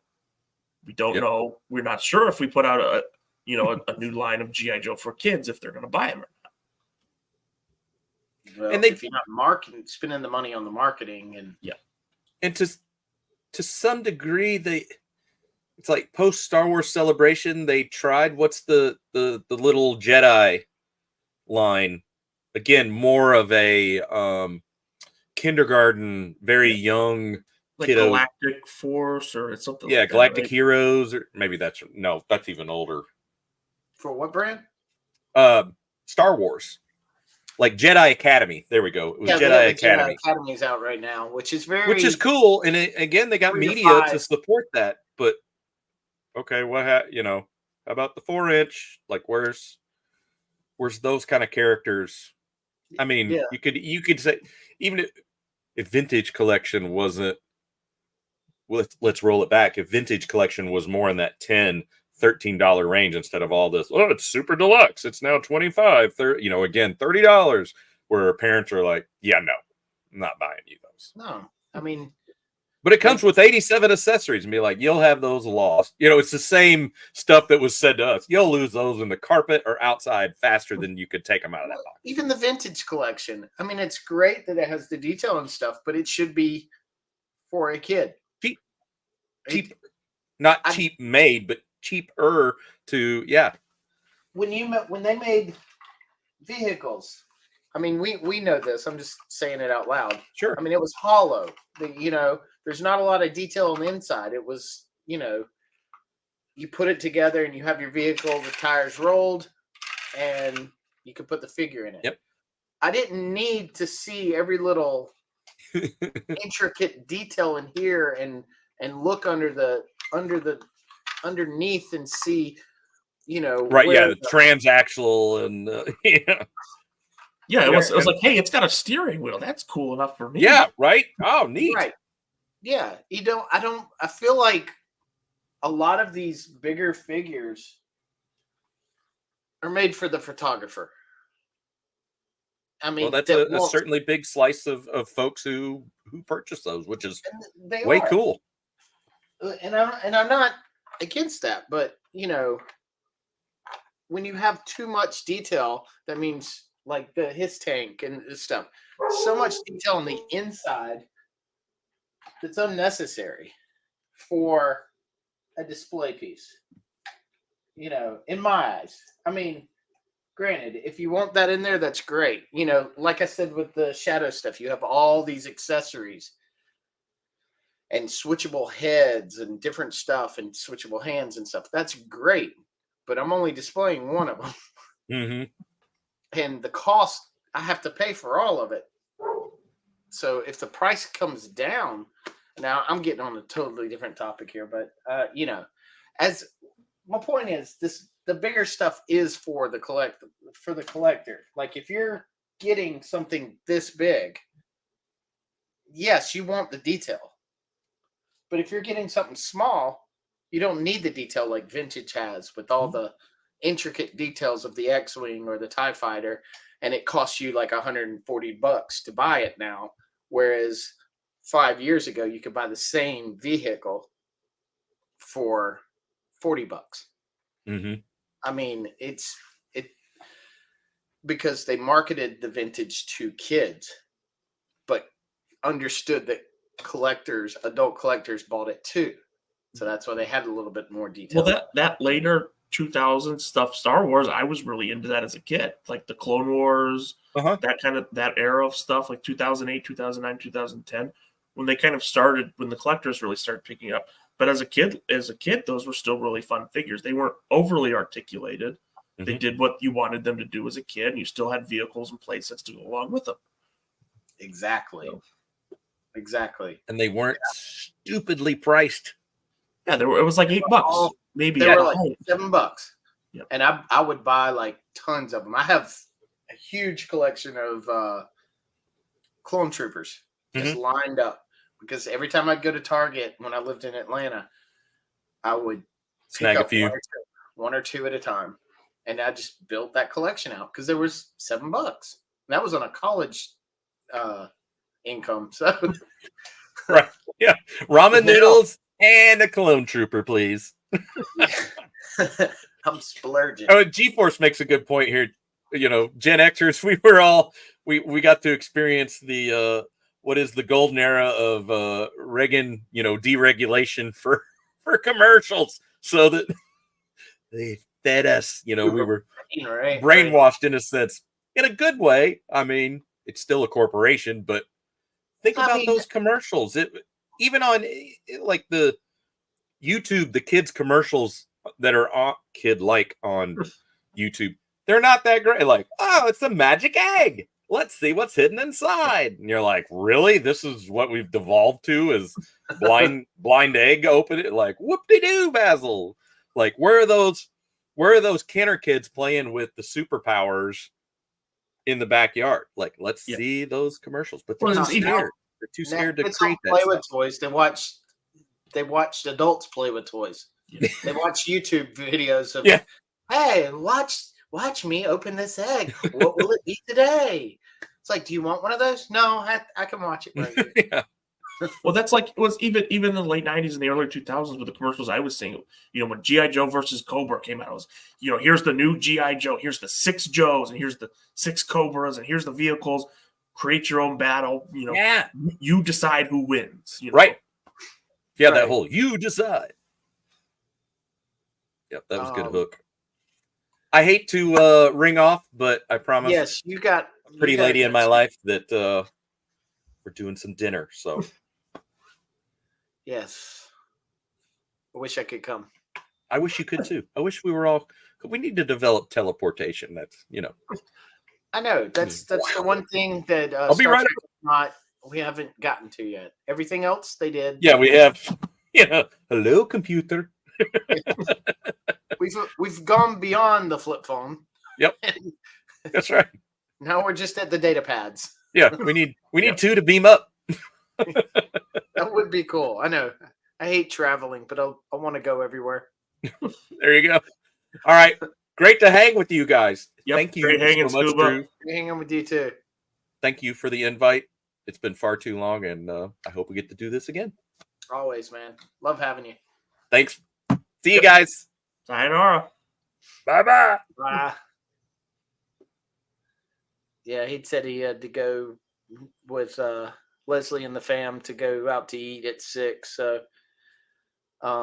He pushed it And as Chad- far as he could. Chad's really working the secret squirrel stuff today. That's why he checked. Check your text. Hey Leslie, if you're still here. Where was I? Jeff Morris says, I think Hasbro is trying to do that with their new 4-inch Star Wars Kids line. My complaint with those is they are too tall to fit with all the figures I already have. Another thing Hasbro's doing right now is, they have these kinds of figures and they're good, and they're putting them in single packs now that are very generic. And I love that, but it's very plain and very passable. They look like dollar store figures now. Whereas the X-Men 97 boxed ones actually look fun. And the same with Star Wars figures. And the Star Wars figures are back to 5 POA again. And Which is fine, because as if it's for a kid, when you're playing with it, your articulation doesn't matter as much. I mean, as not long as as it's much, not, but it does. as long as it 5 POA. If it was like 7 or 8 POA, I think that would be perfect for a kid. Like I said, when I had Star Wars figures as a kid, I was kind of bummed that all I could do was this. And the same with the Batman and such. And when I had G.I. Joe and I had these guys, like G.I. Joe, these figures were what I wanted everything like. Yeah, G.I. Joe ruined it for everybody else. Yeah. I mean, the articulation, because you could pose them with a gun here, but put them in a car, put them in a vehicle, seat them in, whatever you need there. It worked so well, and you couldn't do that as much with these guys. That doesn't mean you couldn't have fun with these. I played the mess out of these things growing up. And they designed their vehicles around the figures that they had, at least. So it wasn't, you didn't have these vehicles that they couldn't fit in. Right. So, but I mean, I just hate how minimal effort they're giving now for kids. Like, I don't have to buy them; they're for the kids. But the kid's got to want them. Yeah, the kid needs to want them, and you want the kid to grow the attachment to them that we grew with to the attachment with the toys that we had. Someone agrees with you. Oh, Kid that's says, a I agree first. with you. Started to get good in Star Wars with Saga Legends in 06. Yep. Yeah. Jeff Morris says, if they make cheap vehicles for the new 4-inch Kidson, I will probably buy them to use with my existing 3.75 Star Wars figures. Like I said before, the Jazzwares, I think it's Jazzwares. Spin Master, right? Batman line. Spin Masters. There Spin we go. Master. Spin Masters Batman line it's very similar in articulation and everything to these, and it's same size too. And it works, and you get the vehicles come with them, you get different stuff. The only thing with those is I'm not seeing many on the shelves lately. I feel like at least where I'm at, the same figures have been on the shelf for a long time. So I don't know. Yeah, I what's know going it really peaked when the Batman came out. I know they had a ton of product out. When well, that movie came they've out. been putting movie stuff out, and the movies have bombed. So not many. Like I got Aquaman figures on clearance for $1. So that's one issue with them, but they're not really expanding their portfolio of DC characters as much. Yeah, I wonder if they're waiting to kind of see what happens with the DC film universe right now. Yeah. Since that's kind of transitioning, and wonder if they're just kind of we're gonna hold kind of steady right now. But All right, Quentin, good to have you here, bud. Go enjoy time with the wife. Got to take the wife out. Okay. What you having, Scoot? he's having dinner. He's having dinner. He said fish. I don't know. Ken says, I wish Hasbro would start making other characters in Star Wars that have not been made yet, especially some of the clones like Gregor, Dogma, and Admiral Trench. Yeah, I mean they kind of Recognize Gregor, they're just some of the clones from the later years of the Clone Wars that kind of just that were in those years where they kind of stopped Disney was about to buy them. The 3 3/4 inch line kind of died out, right? And they just haven't really gone back to that era of stuff at this point. I don't know if they're going to, because they just seem to like to play it really safe when they do prequel stuff or they do original trilogy stuff. You see a lot of the same stuff. Yeah, I do notice that. But you have the Clone Trooper mold already. It's not that hard to just put a little bit of different paint on it. Yeah, throw them out there. Well, that's what I loved about the Black Series, is having those individual characters you could like build up and stuff. Like if you've ever seen my Star Wars collection video on YouTube, it's a short. You can see all my clone troopers stacked up on tiers, and I really love collecting the different generals and the different characters. Yeah. That's what I love. Now, with my vintage and my not vintage, retro vintage and regular vintage and my Power of the Force 2 stuff, which is over in right there. Right in there. I'm less about, like I said, I'm less about the detail and more about the action. Being able to build teams and world build and stuff. Yep. So that's why I collect both. Like, so I can have the vehicles and stuff in that scale and with the characters, and then have a character where I could just pose them and have them on the shelf like they're on a trading card. And I think that's fine. I just think, for me personally, I don't need all 120 classified figures that they put out to do that. Here's the 5 or 6 that I really, really like that I want to display like that. But everybody collects differently, and that's the great thing about collecting. That way, if everyone collected the same, no one would care what Yep. you have on display back there or what I have on display back there, because you'd be like, oh, it's exactly what I got. But when you have like a variety of different things, like I have all this behind me right now, and I love looking at it and I love setting it up. But I would love to come to your house and just look at your displays, just Yep. walk around and like look at them. Well, yeah, Because you look at how different people have things displayed, you see what their interests truly, where their interests lie, and yeah.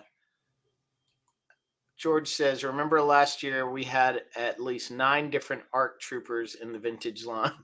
I feel like I remember seeing like a bunch all pop up at the same time, with just different color schemes.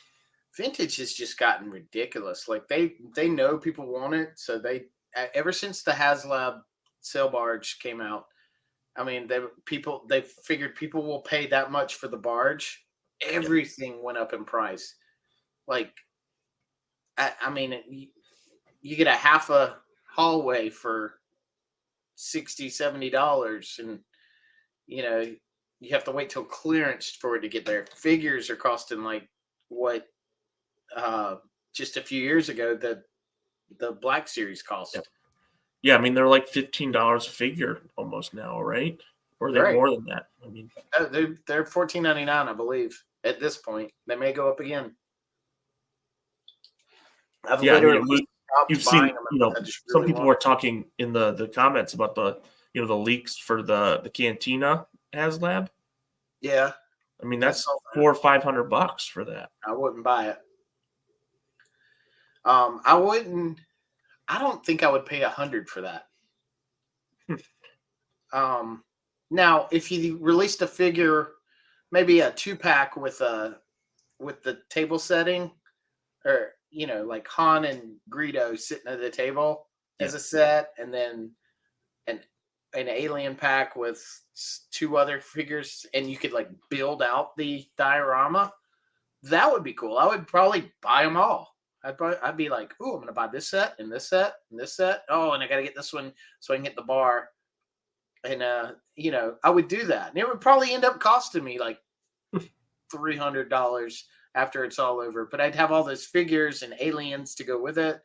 It would be cool. I mean, honestly, I had the Power of the Force 2 one that was like a cardboard that you like folded out and was the Cantina. That worked fine for me.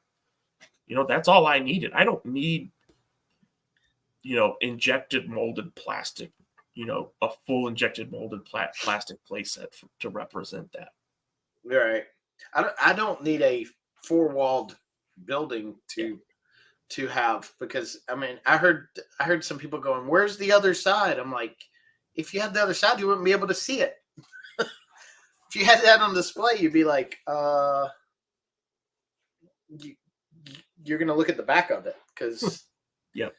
Unless you're trying to put it on the floor where you can look down on it. Yeah, unless you've got like a low shelf or something that you're looking down. But then where's your roof? Yep.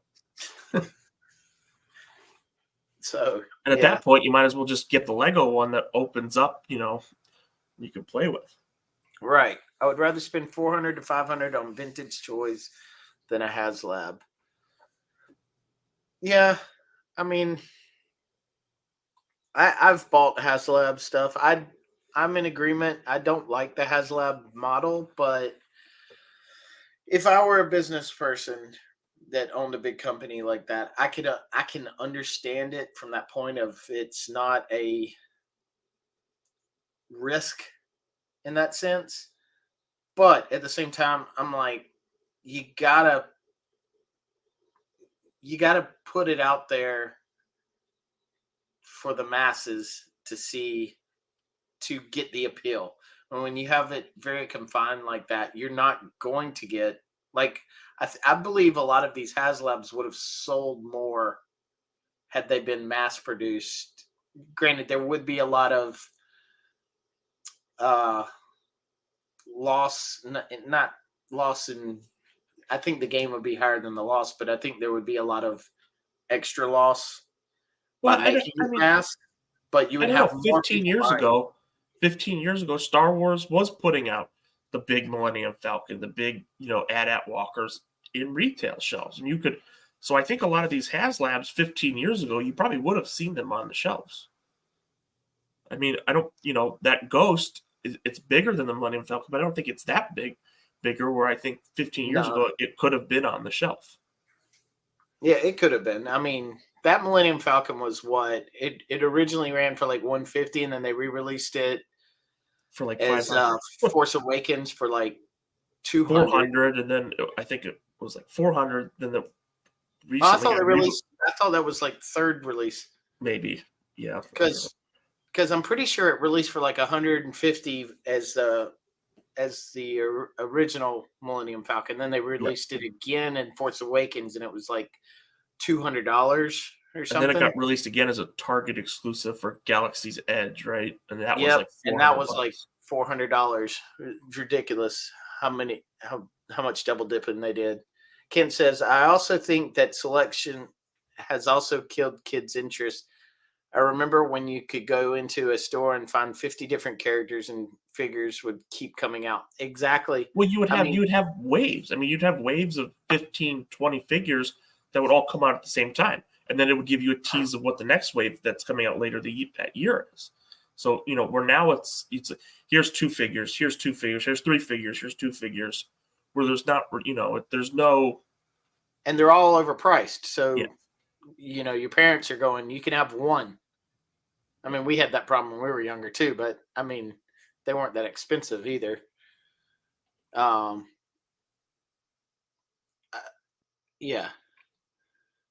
Did I finish reading that? I can't remember. I remember when you could get into 50. Yeah. Master Son says, you guys shut your pie holes. I need all side done, injected, molded, perfect stuff so I can have it. I just want it cheap.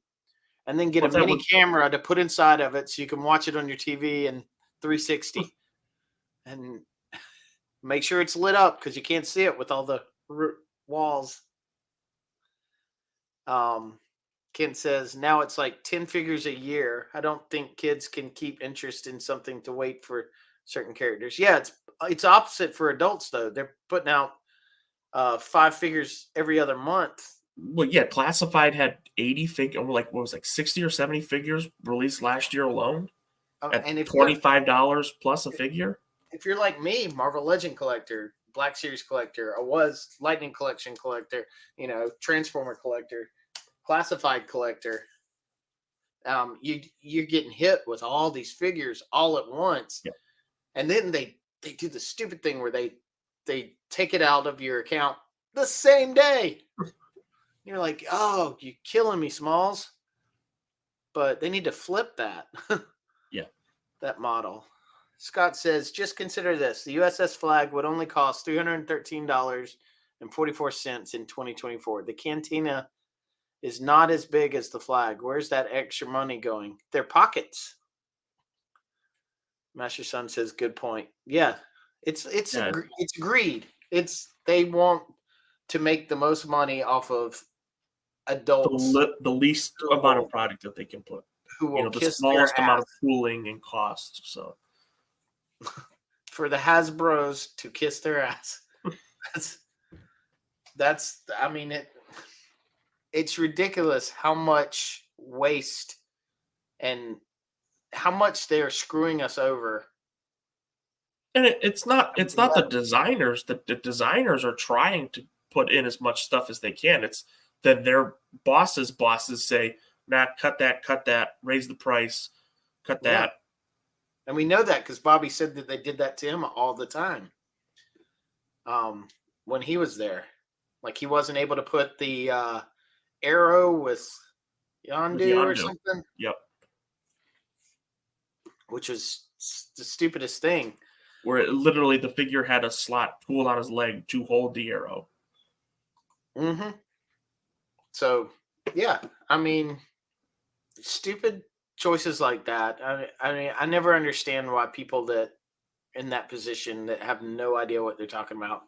Well, that's like, you look, we watch some of Chad's streams when he's got the old guys that used to work on Joe, like the boss, the VP of Hasbro Boys Toys was a fan of Joe. So, they knew, what the designers were fans of Joe. And then as it kept going up the chain, everyone liked the product and they wanted to give the best product to the consumer. Where here it's, okay, here's the designer. Maybe they like the product that they're proud of the product they're working on, but then they give it to their boss who couldn't care less and just say, how can we make this cheaper, for us and charge the consumer more?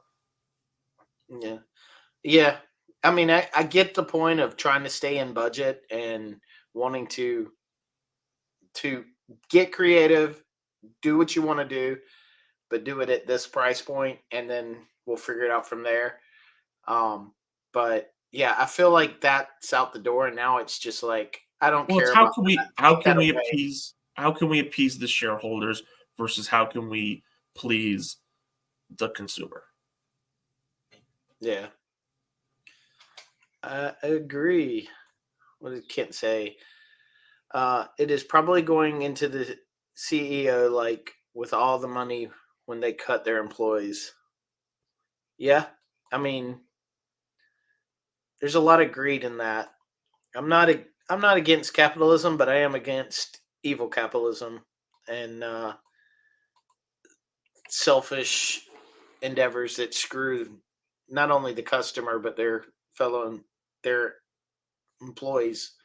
Also, I feel like that happens a lot in these companies, and I feel like Hasbro has been humbled a lot the last couple of years, but we'll see if they've been humbled enough. I have noticed changes, but I'm wondering how much of a Yep. change will happen. Scott here says, but also consider this: the same company made the flag.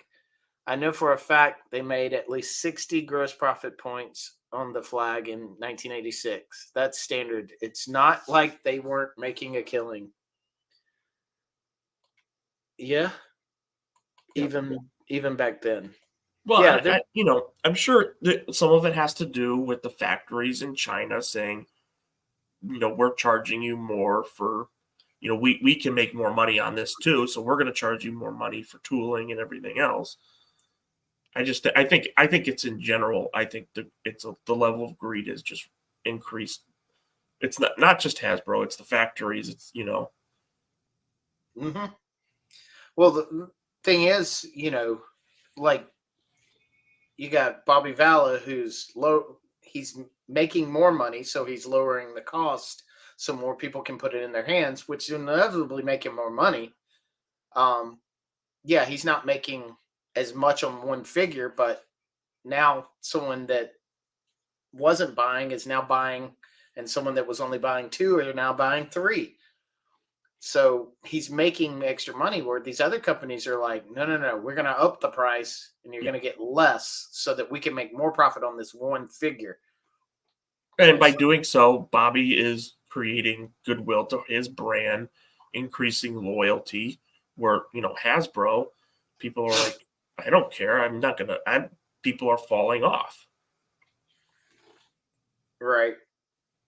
Yeah. George Aiken says, here's how it goes. Here's your budget after they build it. Now we have to half of the budget. Yep. They give you one number. They say, okay, we're working with X amount of dollars. So you tool up the product based on that.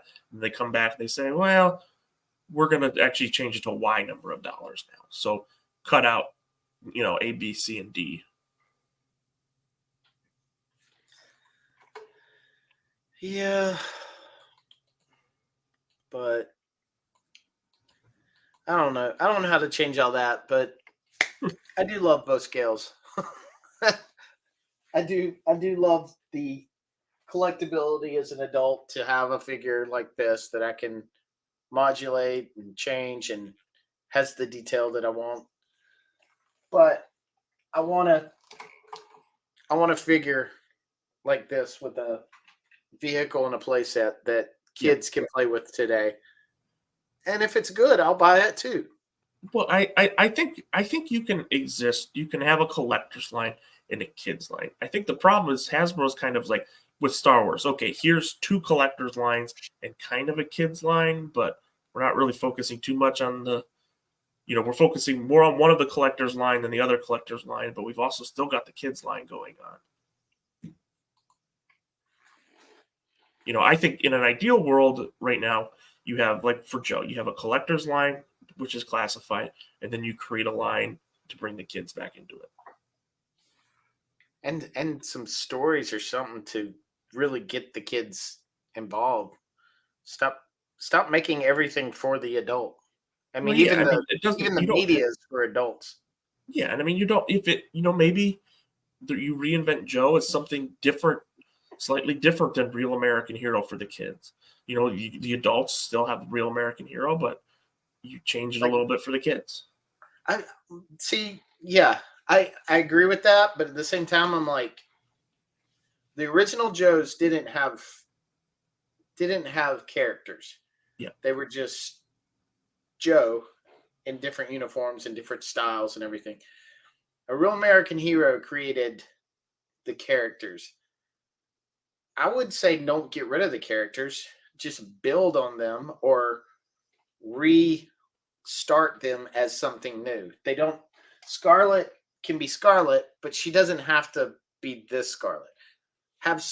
She should be a redheaded girl who's military, maybe an homage to her, but it's basically a new military girl that is more modern and more and just different in so many ways than she was in a Real American Hero. I think ideally, what I think would be a great thing for kids is you keep the characters the same, but you kind of change it from a military line to more of like kind of combine them with adventure team. So like you have you'll have like Duke and Snake Eyes, and then you'll have like Snow Job go like do something in the Arctic, like go rescue some scientists or something that like the iceberg broke, and they these are the best guys for the job to do that. Yeah. Have it a little bit more adventure oriented than maybe, because I know that's what Hasbro's going to say is we don't want to sell war toys to kids. And that's the problem, because I mean, war toys have been the biggest seller since toys first came around. I mean, for the cap guns and toy guns. I mean, back in the day, fathers would teach their sons how to shoot at 10. They would have their own gun at a very young age. I mean, I have my dad's rifle. He got it 8 years old. Mm-hmm. So you have this new age, last 20, 30 years of, mainly the last 20 years of the world, America mainly, thinking that military and war toys are a bad thing, but I think there's a lot of entertainment and education there for that. I mean, you got a lot of people in the military because G.I. Joe was their toy when they were little. They wanted to go defend America. They wanted to be a Real American Hero. Yep. Whereas now, I don't know. I mean, unless they're playing with Action Force, I don't really see. Were you about to say something I didn't? No, Oh, okay. Ken says they should redo G.I. Joe with the new characters, but have like the older characters with higher positions, some in Congress, Hawk as president, and Duke as lead general. Yeah, I mean, I see your point, and that might work. That would work. I don't know. I don't necessarily think you have to change who they were. Just create new characters, move on. You can have the characters just not be there for right now, and then bring them in. Like they created that shooter character. yeah. Add her to the line. The unknown 14th Joe was, add her as part of media, because I mean, her character looks cool. I see you smiling. I was reading Masterson's comment. Let me get to it. I'm going to start with George. Russian kids are training with real guys. Your kids are getting confused by their identity. They're playing with the October Guard. Yeah. Scott Hughes says, I shot my first gun around 10 years old. I owned BB guns and shot them without supervision around the same age. I still have around 20 realistic cap guns. Yeah, that's another thing that, and by kids not playing with these military toys, they grow up not knowing how to handle guns or anything, and they're afraid of them. They tend to stay away from them, and then you got someone who doesn't know how to learn how to defend themselves. Yep. I shot my first real gun when I was 10 as well. Yeah, I think I shot mine when I was 9. I had a BB gun all growing up. Master Son says, and having them fighting amongst each other because they are in 2 different political parties. In regards to Hawk being the president of the United States.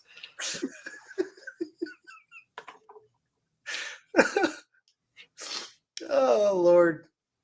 I love Master Son. World Cooper says, Duke was and should be an NCO, not an officer. I tend to agree on that. I like this General Hawk, but I do want a retro-looking original Hawk. Like a Colonel Hawk, or yeah, I do want that in 6-inch scale. I'm sure I will probably get it when they re-release the MMS. That would be cool. Tim Hayes is here. Glad to hear you got that Stan Solo Slave Leia custom figure for your collection. Thank you, bud. Master Son, you can't do that now. Cops will shoot you.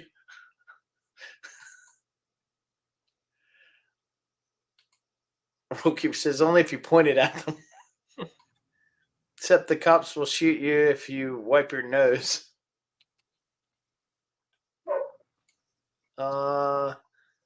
Now we have video of them. I'll be right back. Out of the car. That's fine. Hopping out of the car and immediately gunning down a kid in a park. What? No, we have. Well, this chat just got dark. Jeez. Thanks, Master Son. Jeez. Anyway, so yeah. General Hawk. I don't know. So, see, I've seen the same video and know the radio call they were responding. Okay. Y'all getting on a whole different topic. I'm talking about toys here. Let's bring it back to toys. We're talking about action figures. So,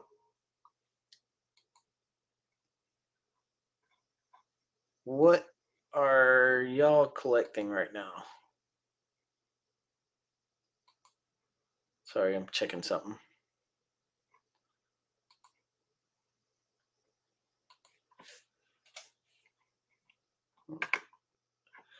Yeah, Chad was supposed to be here, but like I said, he said he was going to be running late because he's got something going on. But I think whatever he's doing, he's not able to leave until it's done.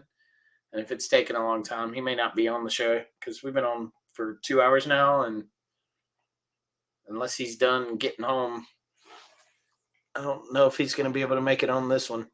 I'll have to have him on another show. But did any of y'all back and lose a bunch of money on the Airwolf Kickstarter? So I know I did. Lost a good amount of money. How about you guys in the chat?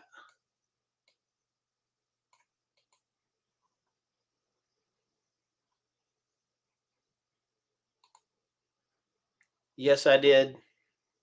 Did you just get the Airwolf or did you get figures or other things Master Son, you lost it too. It really sucks.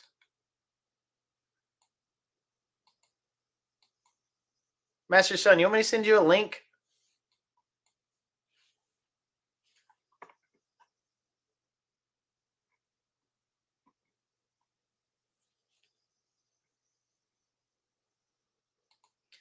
George says, I'm lucky we don't get to hear about Kickstarters in the UK. Rollkeeper says, I got the whole thing. Yeah. I had Airwolf, and I had, I think, 3 or 4 characters I had backed. I think I was out like $600.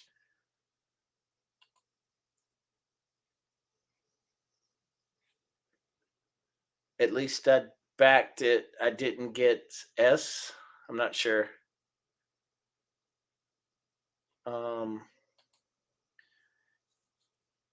Kent says, no, I'm always behind on what Kickstarters are out. Well, this Kickstarter was from like 3 years ago.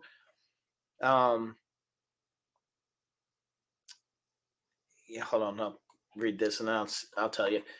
You can, but it would be a minute before I can get on entertaining the wife at the same time. Well, not that kind of entertainment.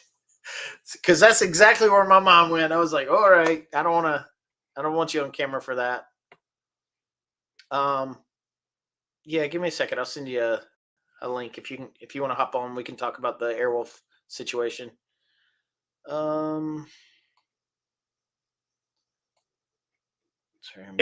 Sorry, I gotta hop off.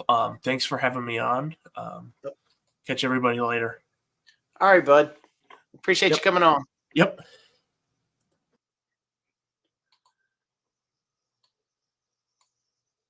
Let's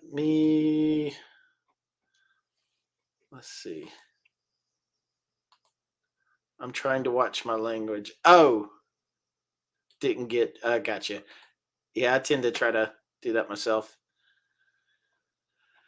Yeah, let me send you a link.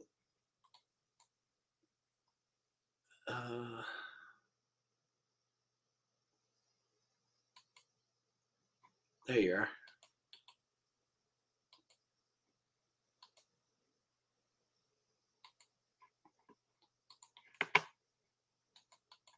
All right, I just sent you a link. Hopefully, you can pop on for at least a few. But yeah, the Airwolf Kickstarter was a few years ago. I know Michael at Retroblasting.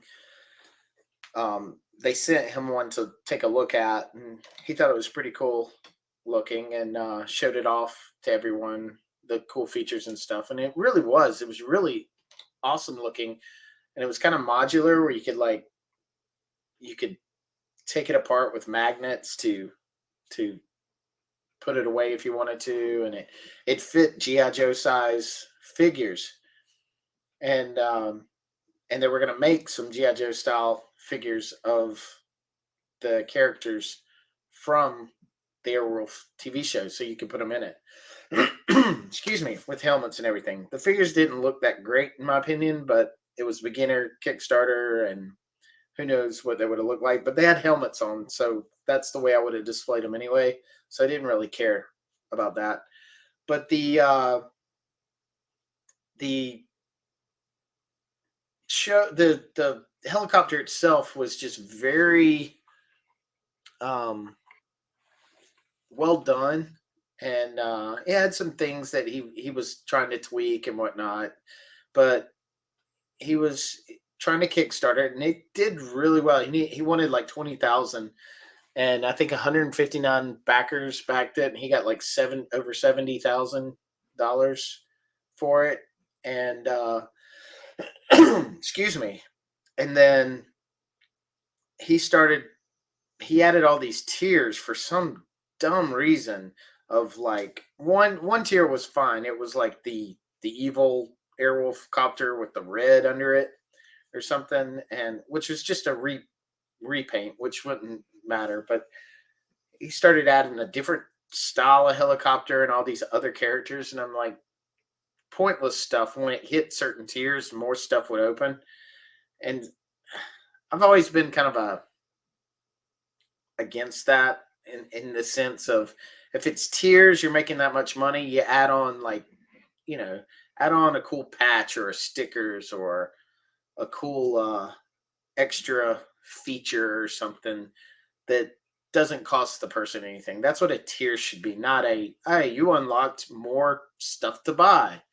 And which I feel like just created more of an issue for him. But I don't even think he even got to that point, because he was started having trouble with the Airwolf itself having issues staying together, or not working. And then I know for a long time, Roll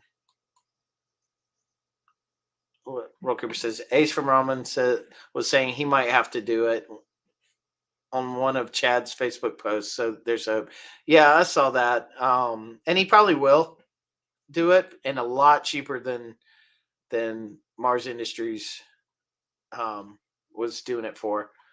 And I'll probably end up buying it. It'll be the most expensive Airwolf I've ever bought, because I spent ridiculous. The figures did look like cats. Yes, they did. But they were beginner figures, so but yeah, he was sitting there trying to make it. And not that for what he's done now, I mean, it's all on him. I want to make that clear.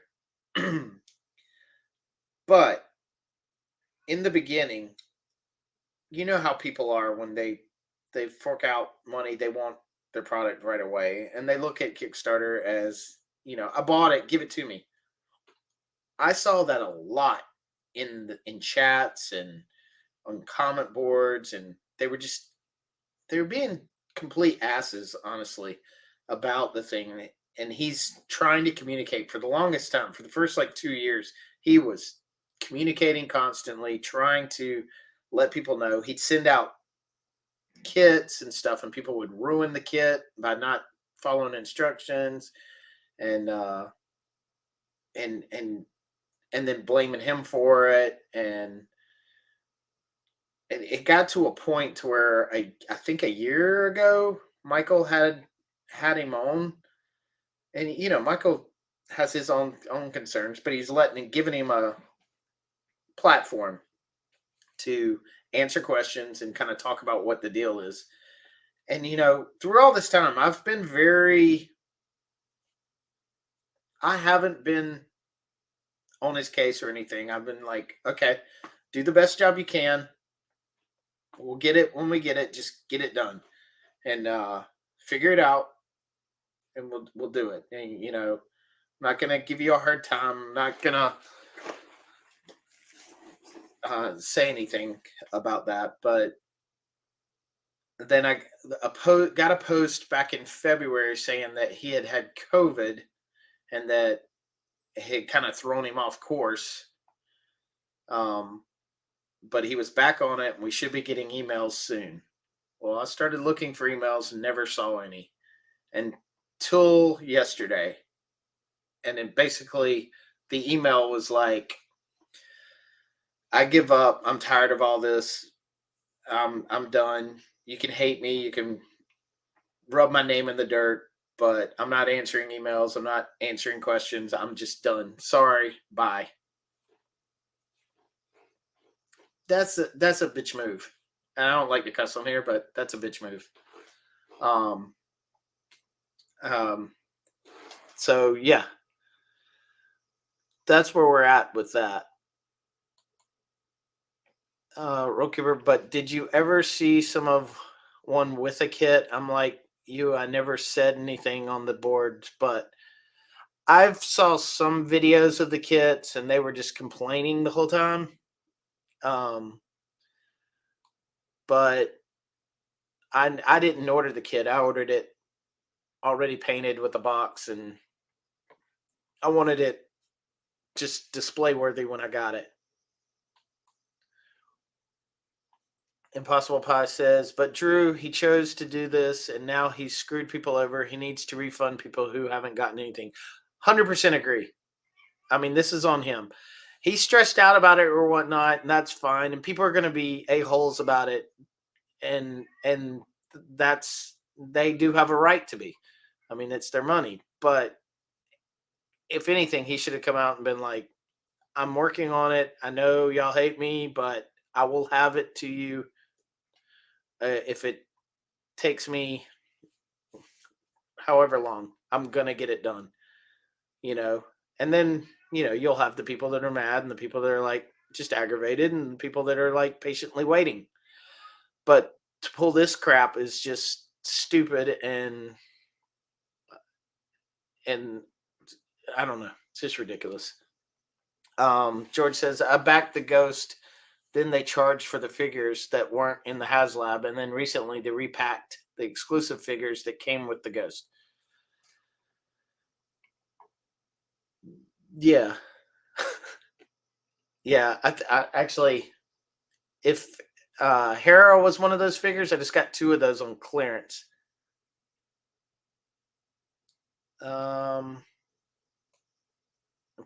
He needs to do the right thing and refund and release all the 3D files so people can at least finish the kit. 100% agree. Just put it out there. I mean, I don't think there's money left to refund, but if there is, I hope he does follow through and refunds with at least that way,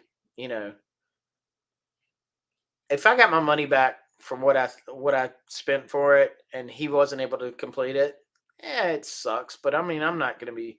He got in over his head, and that's what it is. And I got my money back. It's fine. But if I don't get the money back, then that's BS. I'm shocked his YouTube channel and his Kickstarter are still up, and he didn't take them down. I don't know. But one thing I did go to the Kickstarter, and I will say this. It pisses me off that people are blaming Michael for this.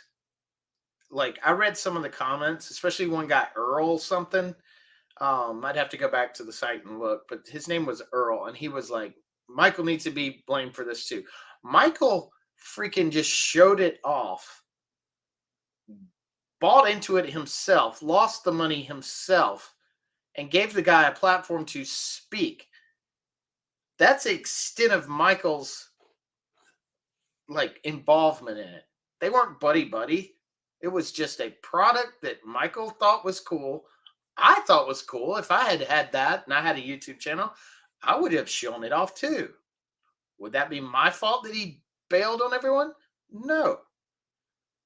So anyone that acts like that, they're just worthless, in my opinion. Because that has nothing to do with Michael. In fact, Michael is screwed just like the rest of us. Oh, I already said that. Sorry. I'd agree. At least release the files. I doubt I'm getting my money back. Yeah, I count that money gone. Which Airwolf version did you order? I got the main Airwolf with all 4 figures in the box. I don't know why I got the display box, but because I wasn't ever going to put it in there. I think just to have the box. When I bought that, I was very into keeping boxes. I'm not so much anymore. So I think that's why I did that. But if I remember straight, I was in $600 after everything. So, but I mean, it is what it is. No point in getting mad about it. I am mad about it, but I wanted to give him the benefit of the doubt. But he's now took the easy way out, unfortunately. I understand he was going through some stress and trauma with it, and he got in over his head. He should have asked for help. He had people like Ace from Ramen Toys who were doing good. If he keep up with that, he could have teamed with somebody and probably given Ace the files, and Ace could have made it. Who knows? You know, don't have to do everything yourself. I didn't even know Michael had done a video on it. Yeah, Roadkeeper. Michael 3 years ago released a video showing it off. They sent him a prototype of it and asked him to show it off to if he would like look at it, and if he thought it was good enough, would he show it on his channel? Well, he liked it and was happy to do that. If he likes it and wants to buy it himself, Michael will do that. He's not just gonna like simp for a product on his channel unless he's into it and wants to actually back it, which he did. He puts his money where his mouth is. If he hadn't have backed it, he would never have shown it off. But it was a very cool concept. I mean, if it's still up and you go back and watch it, you look at it, you'd be sold on it. I mean, it looks cool. But G.I. Joe figures in it. It's the size of the Tomahawk or the was it Night Raven? They had pictures of it and stuff. It was very cool, and you could take the tail off of the magnet. You could put gun turrets under it and expand it out. It's a very cool concept that I would have been very into having in my collection. And in fact, when I got this room ready, I had planned to have it hanging right over here in attack mode. So I had that all planned out, but it just didn't work out that way. But then after 2 years of all the complaints and stuff, and why it isn't here yet and everything, that's the thing with Kickstarter. Kickstarter makes you put a date of success in or like fulfillment, but you can't really know that if you're trying to build up to that. So when people pass that point, they just are like, where is it? And it's like, hey, we got to wait a little longer, which was fine until he copped out. That's where the problem lies. So last year, Michael did another video with the guy talking about where they were, what the issues were, what the tweaks he was trying to make so people would be happy, and why it hadn't come out yet. And then he let people ask the guy questions. And now we're up to this year, and he bailed. It really sucks. Michael is very cool, though. Michael is very cool. He's a great guy. He's not who stupid people on the internet say he is. He's a critical thinker, and a lot of people aren't, unfortunately. Impossible Pie said Retrobossing should not be blamed for anything. Retrobossing had nothing to do with it. Exactly. He had nothing to do with it. In fact, he bought it just the same as me and lost his money. Michael helps people, so he's not to blame at all. Nope. We'll be on in 30 minutes or less. All right. But if it's not 30 minutes or less, it's free.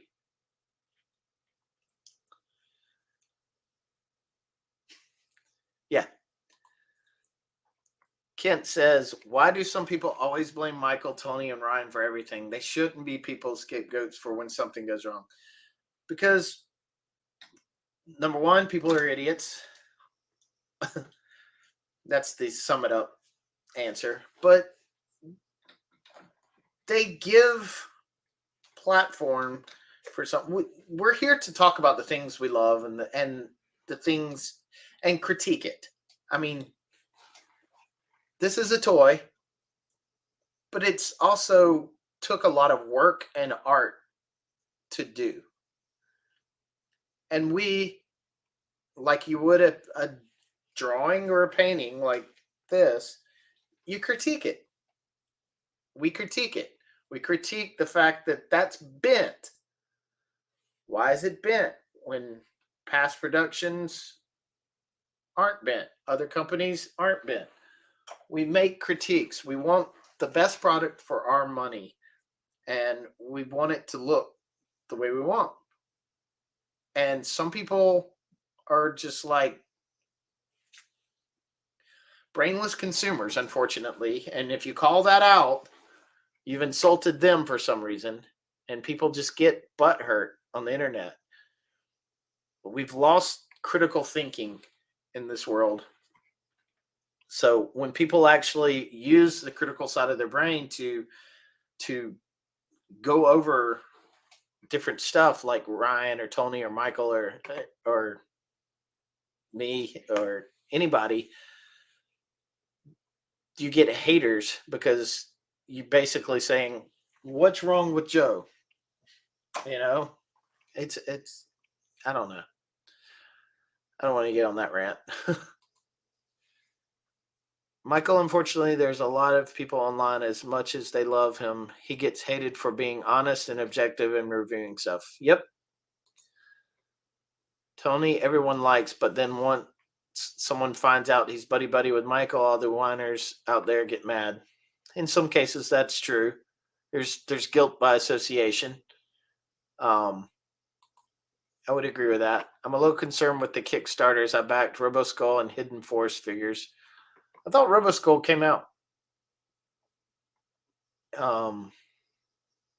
Yeah, that's the biggest Kickstarter I ever did. I never thought I would lose my money on it, but I had heard horror stories. Now I'm one of them. Hello, and that sucks. Some people can't handle hearing honest truth. Yep. Impossible Pod, that is a great idea to contact Ace and see what can be done with the Airwolf kit. I mean, it's not too late. Maybe Ace will reach out to him or something.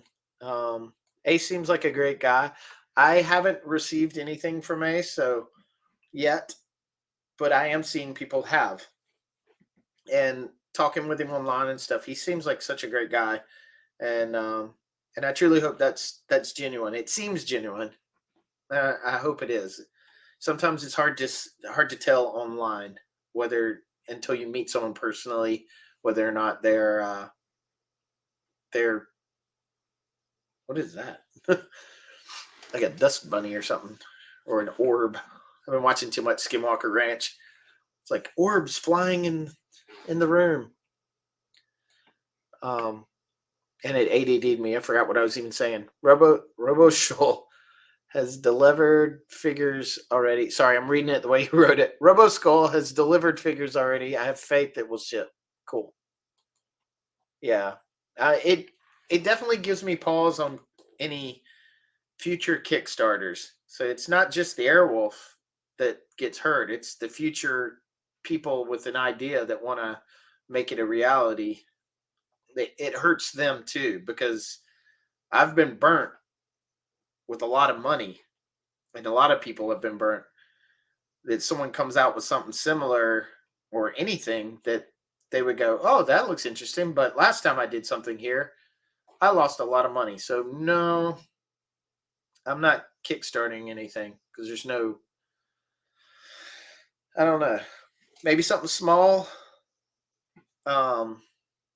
but nothing big anymore. I can't do that anymore. I don't know. How do y'all feel about that?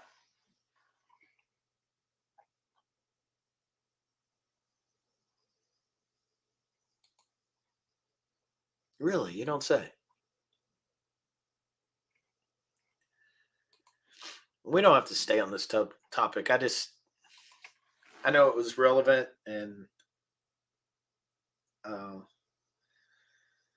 it sucks that I've lost so much money on it, but I don't know. It really pissed me off to read that comment from that Earl guy complaining about Michael and trying to throw him under the bus. I mean, that is so petty. So petty. It just pisses me off. I understand why he gets so mad all the time. And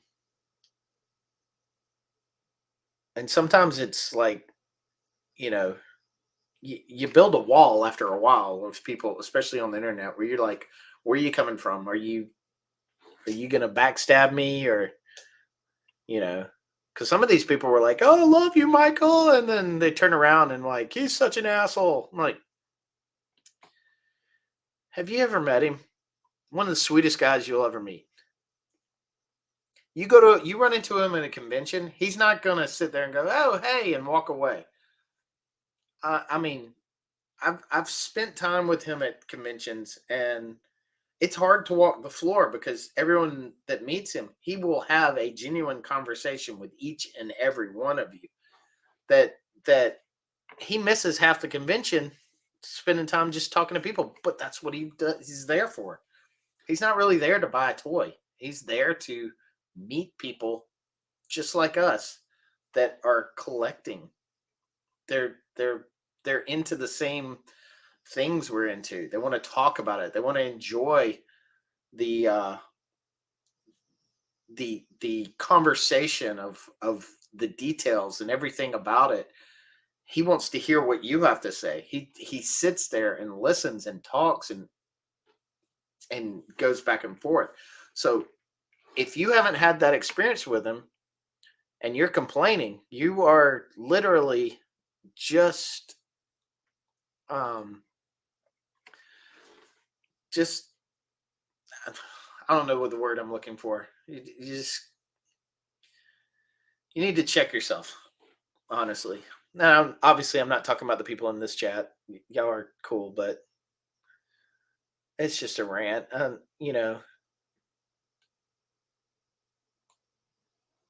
I'd back big projects from people I know. AWOC, for example. Yeah, that makes sense, and they followed through too.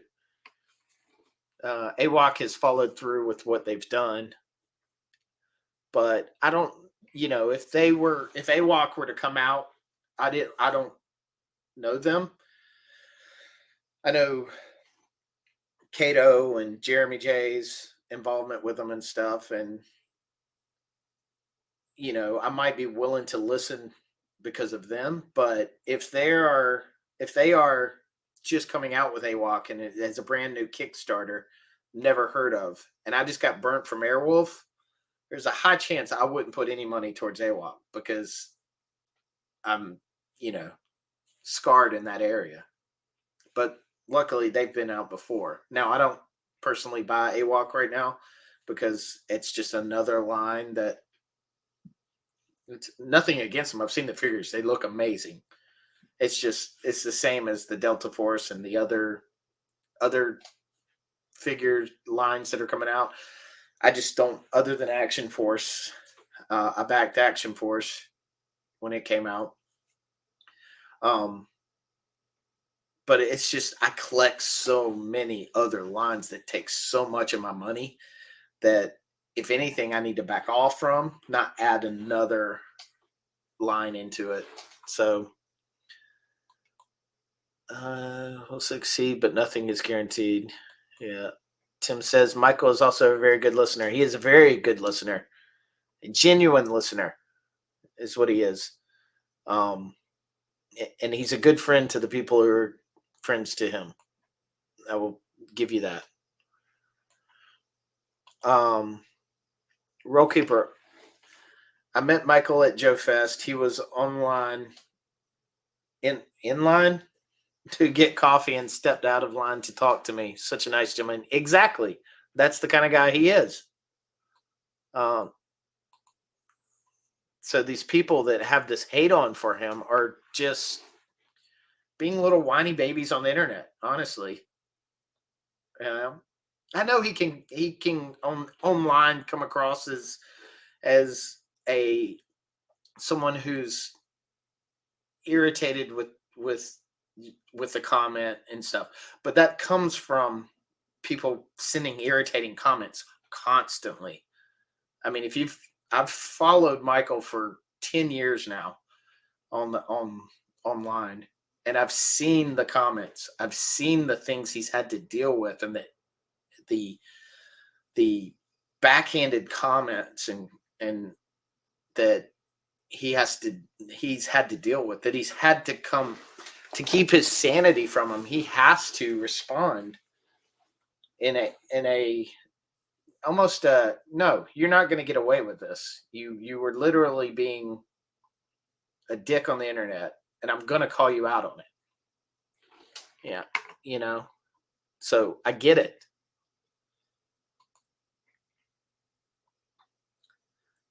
Ken says, Drew, do you have left in your room for Action Force Series 5? Series 5 is fire. Definitely getting more than one of each figure. Yeah. I mean, I have room. Night, George. Glad you were here, bud. I mean, here, I'm going to move this way. Move that up there. I mean, I got Action Force all up there. All the way across there, and some on the second shelf and right there. And eventually I'll go down there. I have that truck right now with some Action Force characters in it, but I'll probably take that down and put the 2 Vanguards down there. So yeah, I'll eventually have to like remodel everything to work out, but sorry if there's loud noise with this. I'm trying to push. But yeah, but I also have that room in there too, so I do have a lot. I was blessed with a lot of basement space for collecting. I mean, that is definitely a blessing that I have. It took me years to get to this point, but I have it now. I'm happy. My next house will have an even bigger area. So,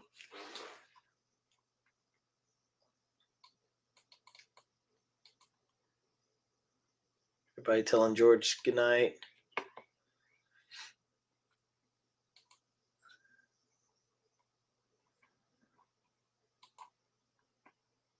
Sorry, I'm looking at the chat.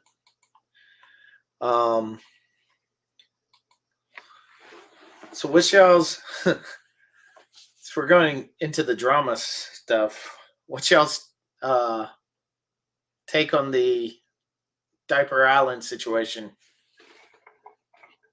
Open that can of worms.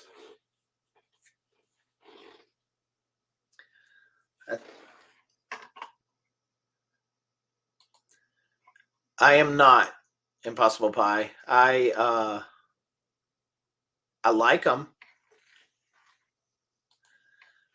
I do like the figures. I just don't. I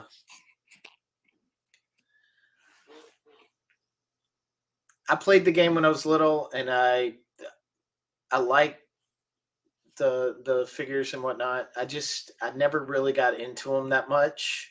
If I were going to collect, I would probably go back and get the old school ones that they made. But yeah, I keep my eye out for Ryan to see if I find any of that he's looking for. But again, I only ever see him at Target, and I'm barely ever at a Target.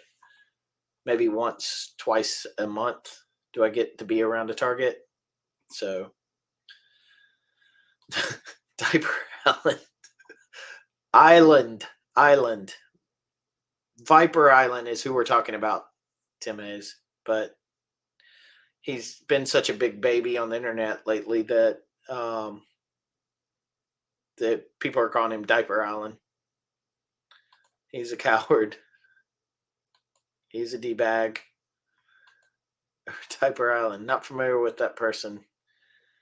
Well, Tim Hayes, he has a YouTube channel where he and his son report on G.I. Joe news and stuff that comes out, but he tends to not do the work. He tends to take it from other people's channels, interviews, and he took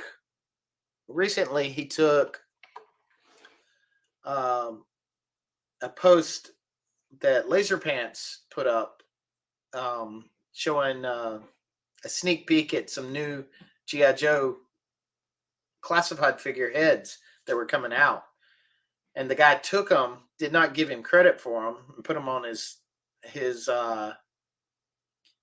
YouTube channel. And then when Laser Pants called him out on it, he DMCA struck his Instagram and his Twitter over and over again every time he would post something. So now he's got all of 3POA fans pissed at him, and he's a bit of a lacking integrity, is what I'd say. He doesn't want to own up to his mistake. He could have easily been like, "My bad." I meant to say that I got these pictures from Laser Pants, but he's cropped out interviews from people, and then he posts things about how they're crybabies or whatnot and stuff. So he's just, I don't know, he's just not a good guy. I followed him when he first started. I liked it. I liked this page. It was just simplified G.I. Joe classified news. I didn't mind that. I wasn't even mad that he took Ryan's post and put him on there. He needed to give him credit, but he just didn't. And that was easily fixed. But it wasn't until he started DMCA striking his Instagram posts for the stupidest things, like things that had nothing. Well, I wouldn't say they had nothing to do with him, but had nothing on there that he could DMCA strike him. Let me put that. He picked the wrong YouTube channel to steal from. Yep. Dapper Allen is a lowlife. He always makes up fake news about classified and steals people's images for his own and runs away like a bee and blocks. He needs to grow up. Yeah, I agree. He does. And I do believe that even Bobby sent him free figures last year that he opened on air. So, yeah, and Bobby's one part of the 3POA. So basically, you get free stuff from Bobby, and then you don't credit their channel for posting it, or Laser Pants. I don't know. He lacks integrity. He's shown his true colors. He's not a good person. I don't see why anyone should follow him anymore. I think most of his subscribers are bots anyway. So, I mean, he definitely probably has his own followers and stuff. But, I mean, he's pretty much pissing off both sides. People that don't like the 3POA he's stealing from, and people that like the 3POA he's stealing from. So, who knows? He may be digging his own grave as far as YouTube channels go. I just don't see him getting to a point where he can actually grow. I don't know. Who knows? Weirder things have happened. I won't be watching any more of his stuff. I unsubscribed from him, and yeah, he's lost my viewing pleasure, for lack of a better word. But yeah. But Tim, glad I could educate you on it, so that if you ever came across it, you could avoid it, because he's not worth watching. This is what I think of that. It's so dumb. Well, didn't work. It's so dumb. It's so dumb, it's brilliant. No! It's just dumb.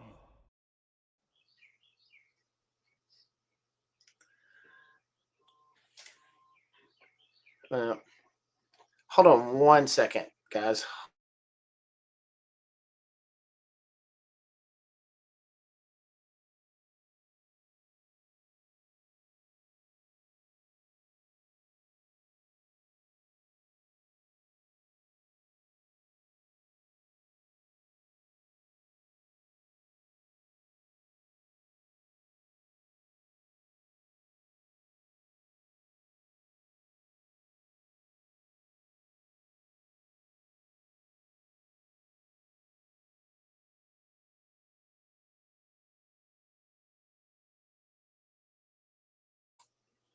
Sorry.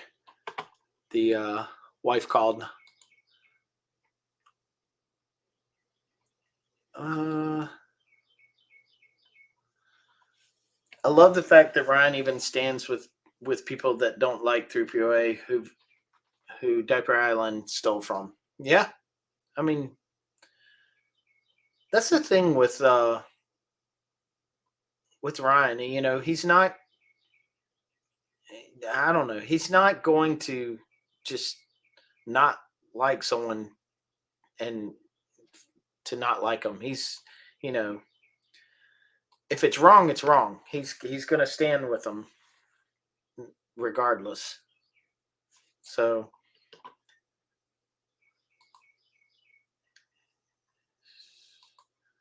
where is Master Son?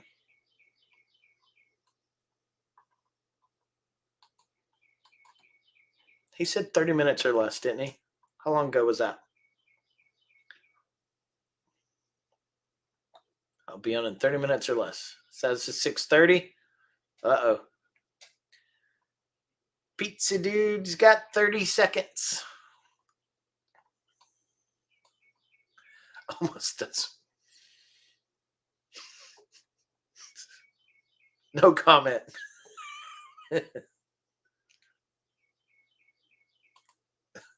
It hasn't been 30 minutes. What time is it? It is 6:57. At 6:30, you put that.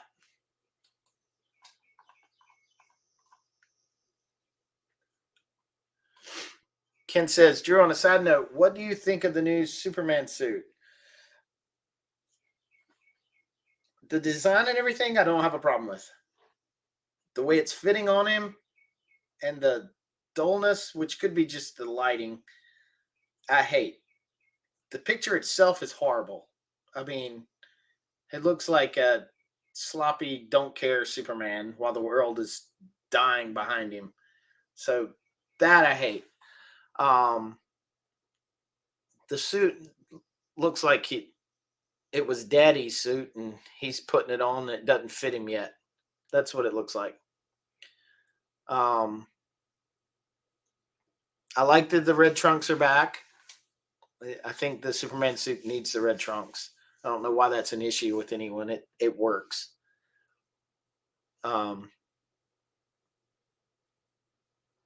It's an aesthetic. It doesn't look like underwear. It's just red trunks on the outside. It's part of the outfit. But I do think that the belt, if I remember straight, I'm not looking at it right now, but I think the belt needed more gold or yellow in it. Excuse me. So I do think it needs that color to pop. And it just needs to fit better. The suit is fine, but I don't like the trunks over the spandex. But that promo photo doesn't get me excited at all. See, I do like the trunks over the spandex. I think it's part of the suit. It breaks up the suit and gives more color to it, which I really like. I like that kind of Superman. If it's all blue, it just kind of blends in. It's okay. It's kind of okay for like Batman to have that full same color suit, but for Superman, he needs that color. Okay, I'm done changing clothes, and I'll be right on.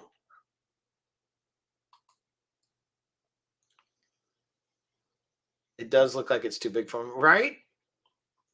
Now, I think what was done was that was a excuse me, half-assed photoshopped photo of him putting on the suit, and they liked the way it looked. So someone went back without editing him too much and added special effects and stuff in the background, and not thinking, oh, wait, he doesn't look like he's getting ready to go fight the battle, even though he does look like he has dust and dirt and stuff on him, which is probably, my guess is he had just filmed a scene and was kind of sitting there, and he had to adjust the suit, and it had no pre-production add-ons and cleaning up done, and it was just a photo that they used, and they said, ooh, we'll use this, not thinking that that is not the type of scene you would need for that. My opinion. I could be totally off. Must take half a dozen people to get him into that suit. Maybe. I don't know. I've seen cosplayers do it better. In fact, the guy in my avatar here. Now, this is a painting I did, but it's of a guy that used to do Superman at Dragon Con. He always he did a photo shoot of this photo, and I just painted it. Great guy, lives in Atlanta. But yeah.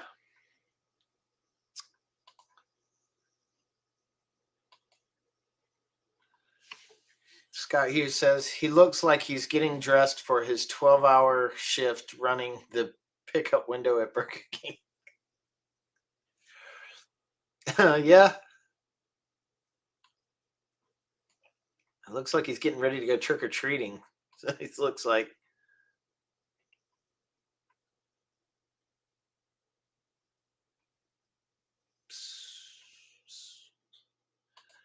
Yeah. I don't know what to expect with this new Superman. I mean, I have low hopes. So I don't know. I'm the type of person that, though I can enjoy the entertainment aspect of these properties being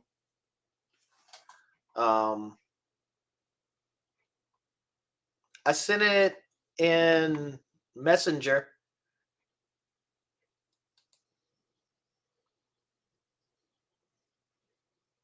Let me look.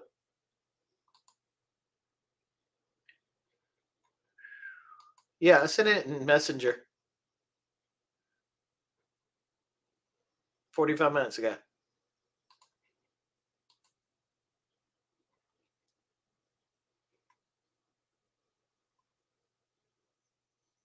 What was I saying? No. What am I going to say?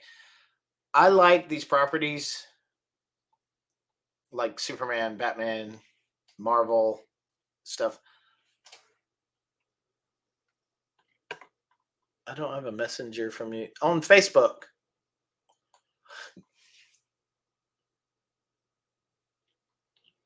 On Facebook Messenger.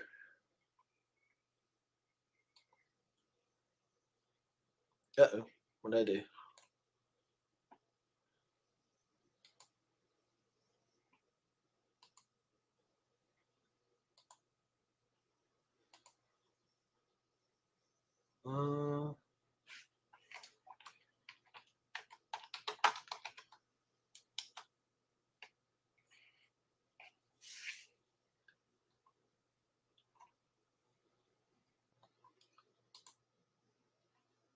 Sorry. Okay, you got it? Good.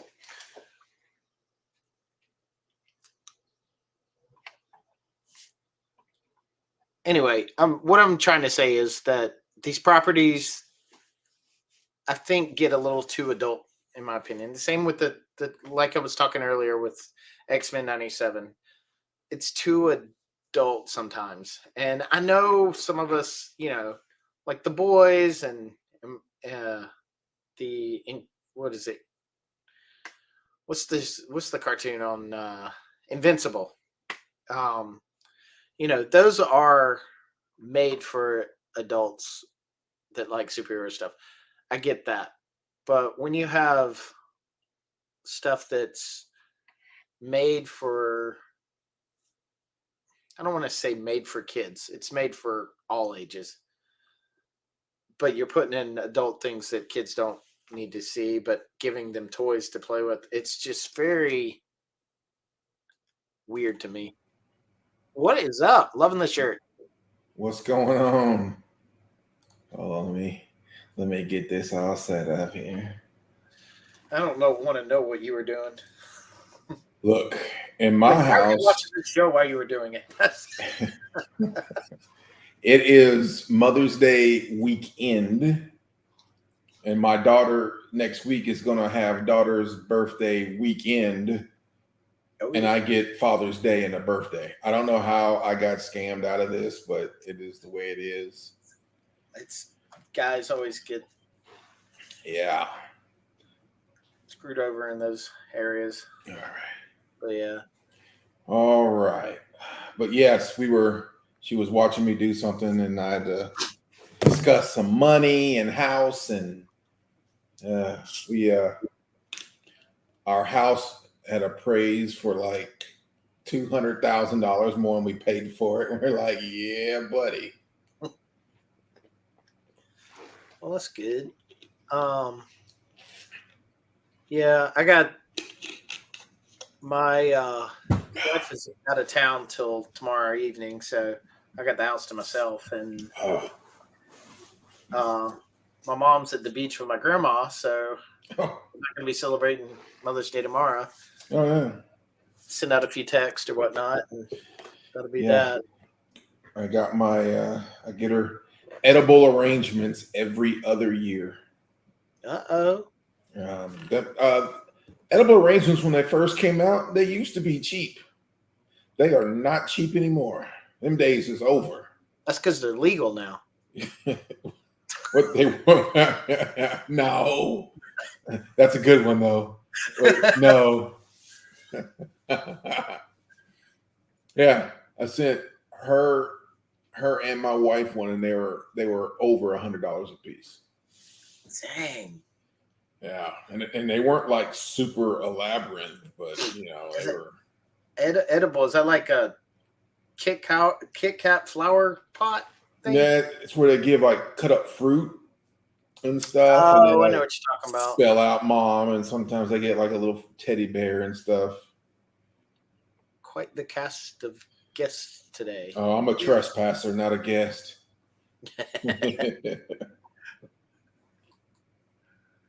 But yeah.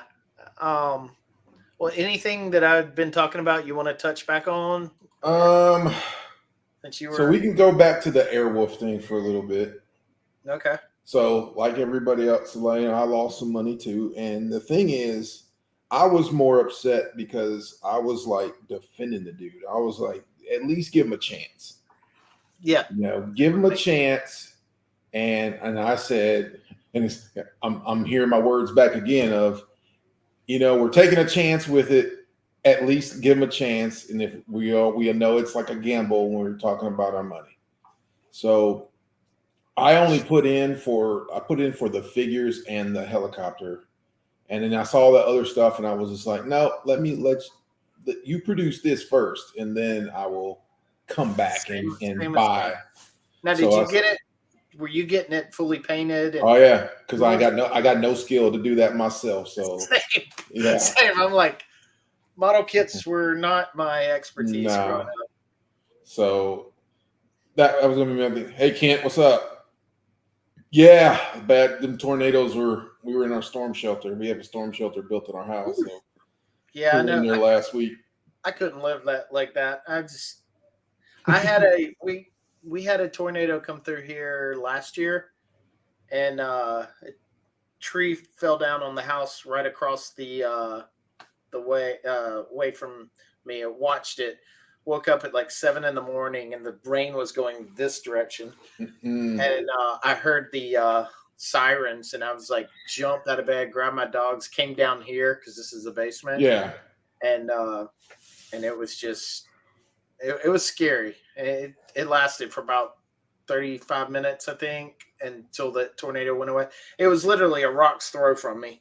Like Mm. it is closer than I ever wanted to be from one. Yeah. Those tornadoes are not fun, but What's up, Chronic? yeah, Chronic. Yeah, Well, Chronically, who I saw his name. I didn't know he had a webpage or a YouTube channel all this time. So I did join yesterday after they put the yeah, correct link. glad to have you back, bud. You haven't been around in a while. So, but yeah, I was more upset because I was defending the dude, and I would send him messages like, "Hey man, everything good? You know, need anything? Blah blah blah." And he would, at one point not too long ago, he said, "I got the first kits going out in a week," and I'm like, "Okay," and then nothing. And so I don't know, like you, I think he got in over his head, and I don't I don't know all the details, but to me, if I were to make one of those, I would, bare minimum calculate the cost of the materials. Once I have the calculation of the cost of materials, then I would have said, I'm going to limit it to like 50 units for the first run.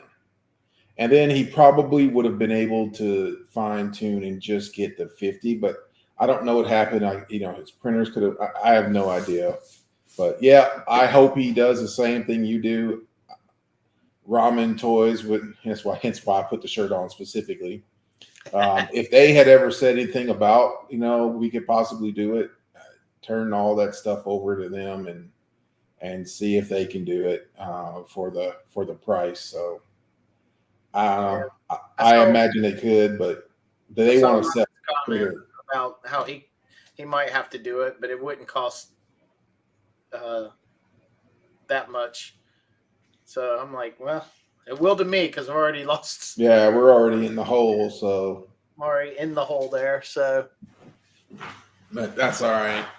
Um, I think Scott says I think he bit off more than he could chew. If each one took 2 to 3 weeks to print, assemble, and paint, there's no way he could make that many. Yeah, I mean, I'm very much the same as you. I would message him with messages of encouragement. Yep. Just be like, hey, I know you're getting a lot of shit. Just do your best. You got this. Just looking forward to seeing it when you get it done. Yeah, I was never about like once I sent that money, I'm like, I'm gonna get on. I'm just waiting. It's the same thing when they give Ramen Toys a hassle Yeah, they do it because, to him all the time. and I'm just like, are you guys serious? Like, do you not know what a HasLab is? That stuff takes a year, and they're a major factory putting stuff together. At least he's doing stuff and putting details and all that. It just you get to the point where it's always going to be the minority is going to mess it up for everybody else. And I have messaged Ace specifically and said, personally, I would ignore him. I wouldn't even talk to them people. I wouldn't even address them. And I know he's got to do things differently, but he's always explaining something. And I'm like, you missed your deadline by a week. Nah, you ain't got to explain nothing. We know things happen. So, but I don't know. If you go back and read the comments, like 2 weeks ago, he was replying to people left and right, and Yeah. I think they just were like on his case, and he just threw his hands up and said, "I'm done." Yeah, I'm hoping so. He just needs to stop. And exactly, Roll. I pay for stuff, and when it shows up, I'm like, or I hear it's shipping, I'm like, oh, that's cool. I got some stuff. I got 2 boxes right there. I got 1 box from Big Bad Toys by my door that I haven't even opened yet. That just came in a couple of days ago. I haven't even moved it past the front door yet, so I'll eventually get to it. But yeah, I forget what it was. And then when I open it up, it's like Christmas. So Yeah. I don't know. I have like 100% confidence in Ramen Toys because they delivered on every single thing that they said they were going to do, and it's been better than I thought it was going to be. So I haven't received anything yet. So okay. I'm I'm on like the fifth thing from them, fourth or fifth thing. I got the commanders and the. See, I'm thinking about getting the Marshall, because I would love to have that figure. And I thought about it because I kind of at one point I did like Brave Star, and I looked at the articulation of that thing and the way all the stuff. I'm like, that thing looks really good. It So does. there's part of me, but then I'm at the same time I'm still going. I don't have the shelf space for all of this. I still have to be conscious. Cars. I got both racers and I got both CAG sets because I got two. Yep. I don't know why I got both, but I got the Flash Batmobile and then the '89 Batmobile with the figure because I didn't know they were going to release that one, and it looked better and it had the right colors and stuff. So I ended up with two of them, and so I said, well, I might as well get an upgrade for both of them. That way, if I sell it, I can sell it as an upgraded. And people will be like, "What is this?" I'm like, "Oh yeah, that's like custom." McFarlane, yeah. Does this give you pause on future Kickstarters? So this I put in the category of when I first. So I've always been collecting toys, but it was always like onesie, twosie things, and most of it was getting the stuff from the '80s, from which I grew up. When I retired in 2018, I was like massively trying to get stuff. I got burned. I lost hundreds of dollars. We'll say that from not getting stuff. And then the dumber thing, probably, I guess you can call it dumb. I deployed for a year. So before I retired and I deployed for a year, I ordered stuff to be sent back home. And it wasn't until like a year later where I went, "Where's my stuff?" Like, then I find out something didn't get shipped or something. Right. You know, and that was from like eBay or something. And then it's too late to do anything about it because, if I could tell my wife and she'd be like, something showed up, and she wouldn't be able to tell what it is. But so I kind of chalk that up as to the same. So, and go even further back of my extremely dumbass. I have backed 3 Kickstarters in which I haven't received anything from. Really? The reason is my own fault because I didn't put my address into the Kickstarter thing. I didn't know nothing about it. I just didn't. Forgot about it. Yeah, and one of them was like the what is it? Those figures, the Marauder. They were doing the Vietnam figures. They were at Joe Fest. They were always on the left. The Marauder far left. Gunrunners? Is that who they are? Yeah. I know Marauder. I don't. They have do. any, Yeah, they do like figures, but I do. I get their like stands. It's like that. It's a 3 3/4. But so they were doing this Vietnam line, and I ordered it, and I like about 6 months ago, less than that. It was about 2-3 months ago. I was like, "Where's my stuff?" And I finally went back to the Kickstarter app and logged in. And then I saw like, "Oh, here's all these things you ordered from Kickstarter. Hey, here's some messages of we need your address so I know where to send it." So I had to put my address in and send them a message. Now, most of it's coming, but it just got delayed because I didn't do that. Now, are these the ones that Michael did the kit bash to make the TV show, the UK? Yeah. It's Marauder Gunrunners. Yeah. That's who I buy a lot of my stands from. Like I have 2 of them right there. Okay. So he can stand like he's running. I got you. They'll clip together like puzzles and stuff. I really like these stands. For the most part, they work pretty well. Oh, Rollkeeper says they haven't shipped any of their Vietnam stuff, so I'm good then. I'm still good. Okay. But yeah, I do like Marauder, but they've proven themselves. Yeah, and that's why I wasn't so worried about them and the other 2 places. They were all like, I'm not really too worried about it showing up. and like with Ace at Ramen, you know, like you said, he's shown Yep. successes already. So if you back something, you know, Yeah. you have the past people happy with the products that he's gotten. Yeah. Whereas, like, you know, you have something like Airwolf that nothing's come out. Now you got screwed. If something else comes out, like let's say Ramen just came on the scene, he's like, "Hey, I'm making the bread car," as he said right here, the bread van or whatnot. Yep. And you're like, would you pause and like be I don't. like hesitant to back it? I would still having back nothing it in the past. because when Ramen first came out with their very first thing of the Centurions, I was like, I don't know who these people are. I don't know nothing about it, but I'm gonna take a chance to see. But you like And, six years. and But I was that's my point. Let's take that from when you backed it and move it to today, and nothing else had come out. And he says, "Hey, I'm going to make Centurion action figures. I Hey, would, just yeah. back them." Well, and you just got a message the other day yesterday from Mars Industries saying your Airwolf, hey, screw it, you're not getting it. And honestly, the thing that comes and bottom line is I make enough money to where it doesn't hurt. yeah, Like that. Not saying I'm rich. Don't be coming there thinking I'm rich, but but no, I make enough money to where that happens. It's kind of like, it hurt. Well, okay. And you keep going. Now, somebody else who doesn't make as much money, that really hurt. That may deter them. And that those are the people who I'm more concerned about is right. those people who don't have and they put, because you know, us paying $200-300 was like them paying $800-900. You know, I put 600 into it. yeah. So it's a different. Yeah, I agree with that. That makes sense.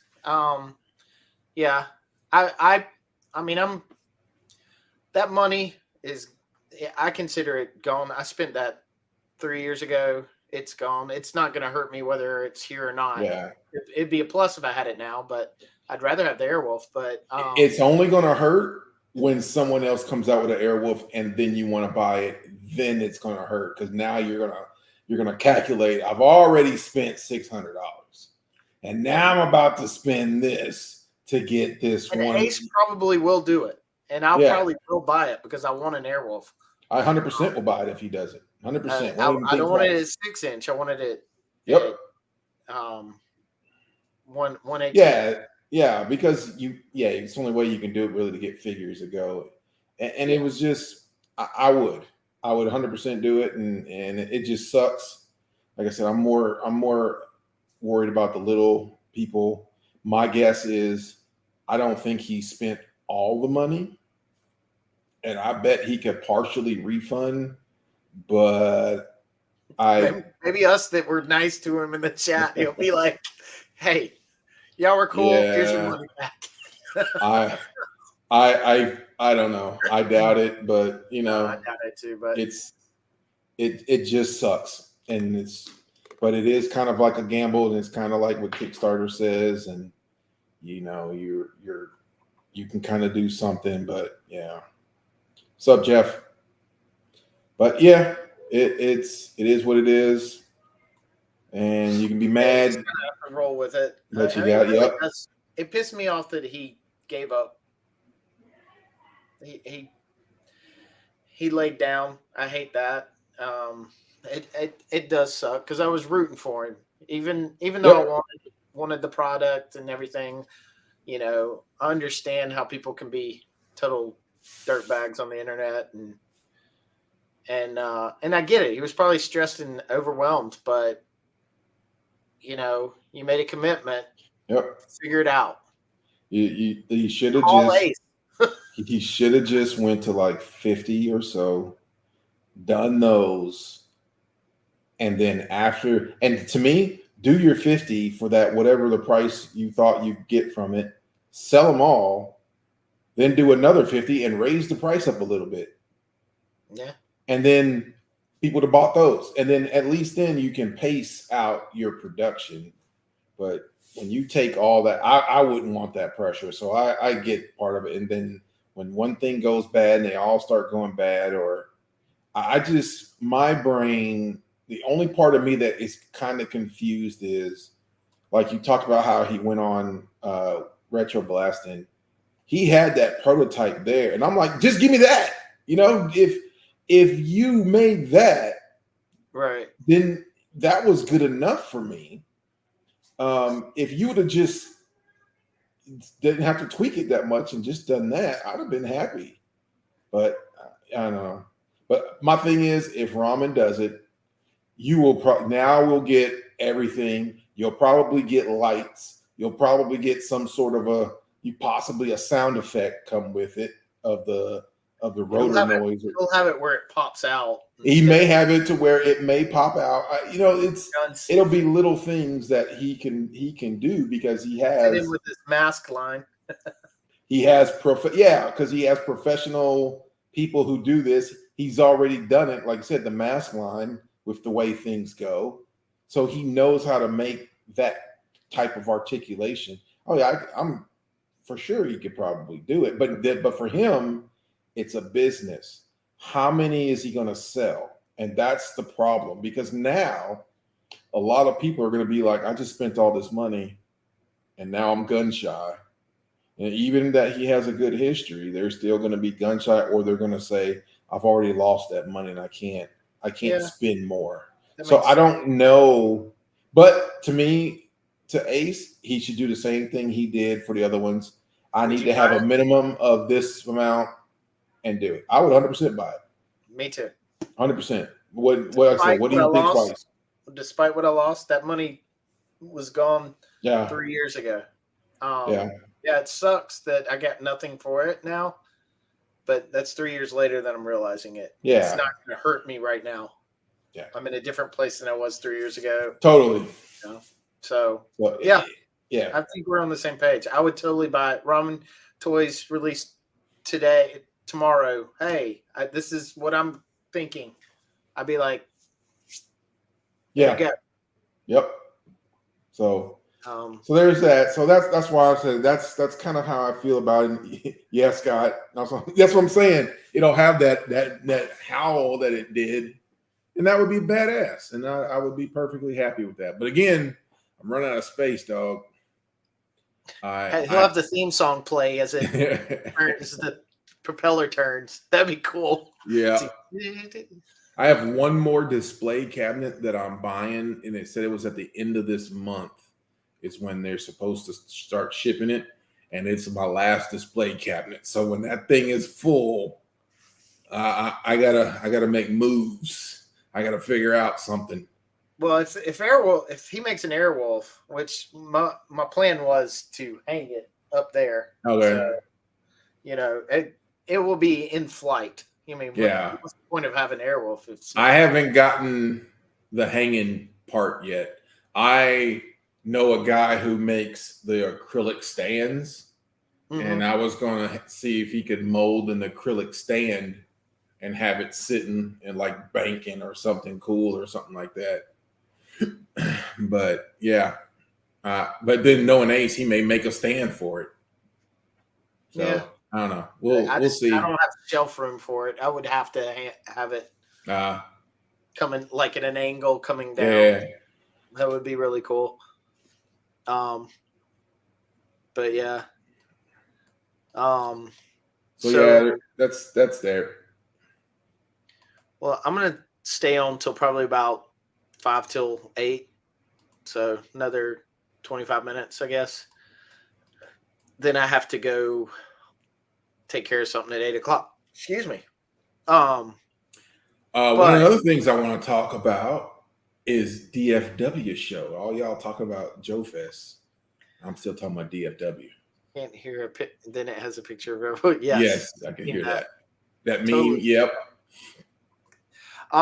Yeah, tell me about the place. I just want to let everybody know I got further in the by dirty deeds or however to get Michael to come to DFW, and I think I I know I was broke him. watching. I think I broke him. So I think he screwed himself, and now he's got to come, and he's going to stop by my house. So I gotta figure out how we're going to do this, because it sucks. Because if he goes to the airport and flies, he'll fly into Dallas. It's a direct flight, and Yeah. I am a 35-minute flight from Dallas to here. Where are you at? And my airport will be Shreveport, Louisiana. So it's the very Oh, you're in Louisiana. west side of Louisiana. So I wouldn't.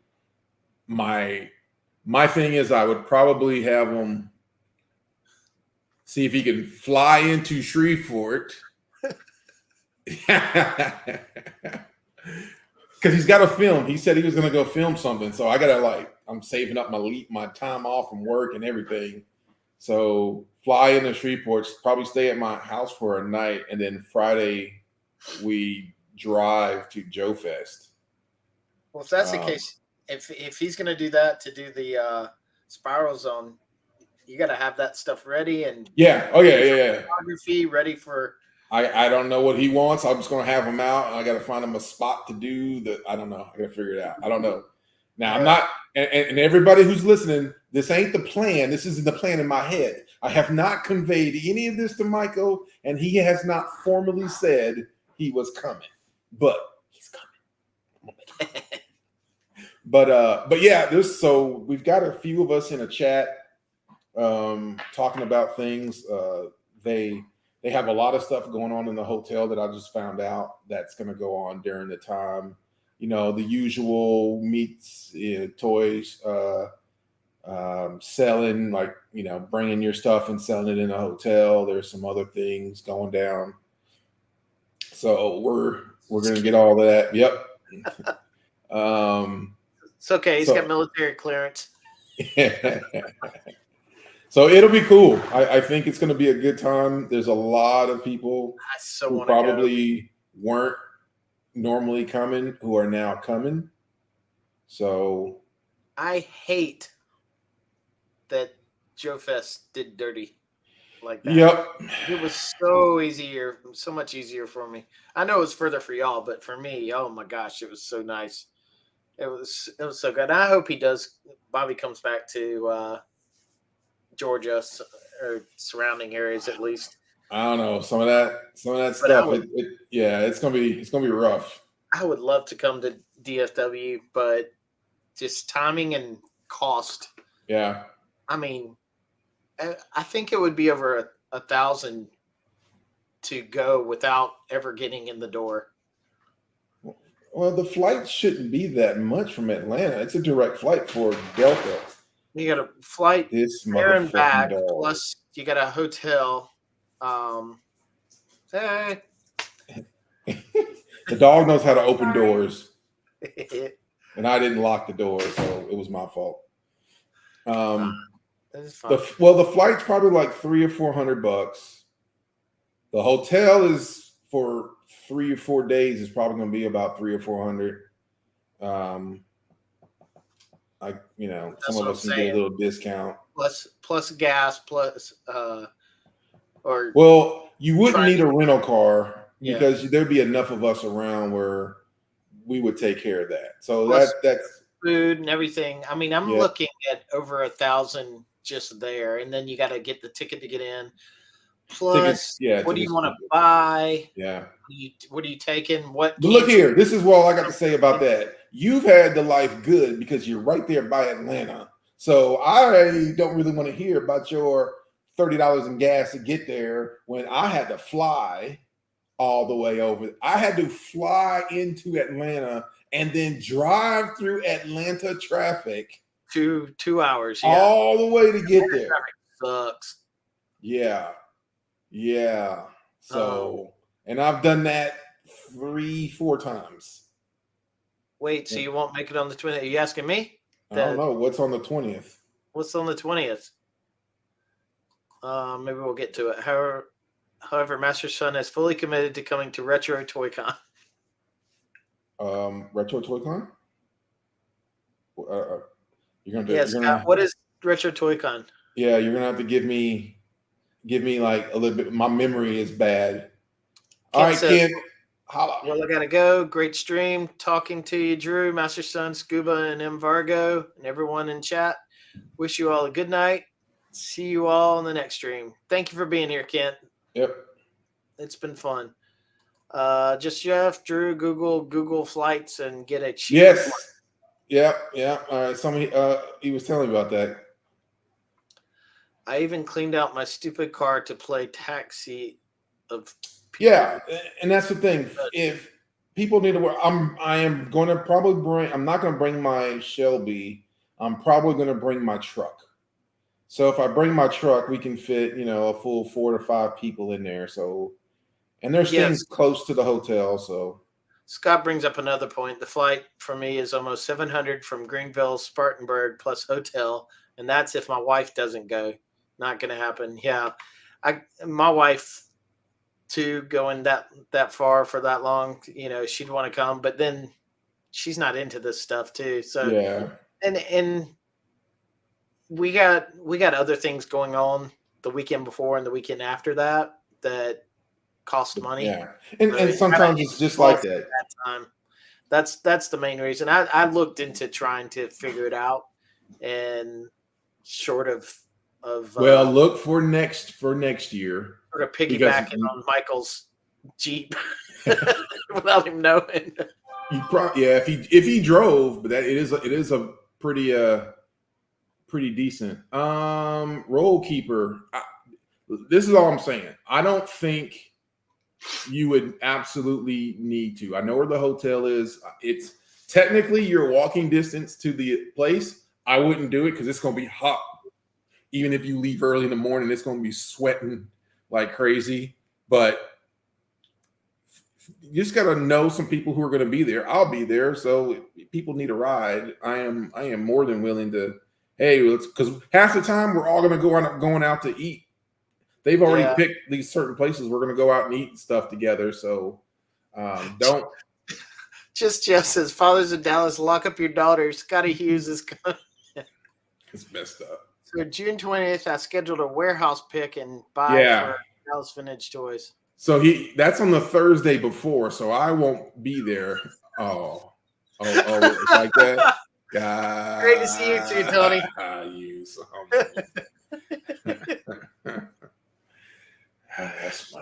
Oh Lord, I'm trying to play catch up in Greenville Retro Toy Con, the con that. Oh yeah. I actually may go to that. I've been to it one time. That was the one thing that my wife went to. It's the first one she ever went to, and it was just like too good. It wasn't crowded, but it was very nice. So I think we'll be maybe going back. Yeah.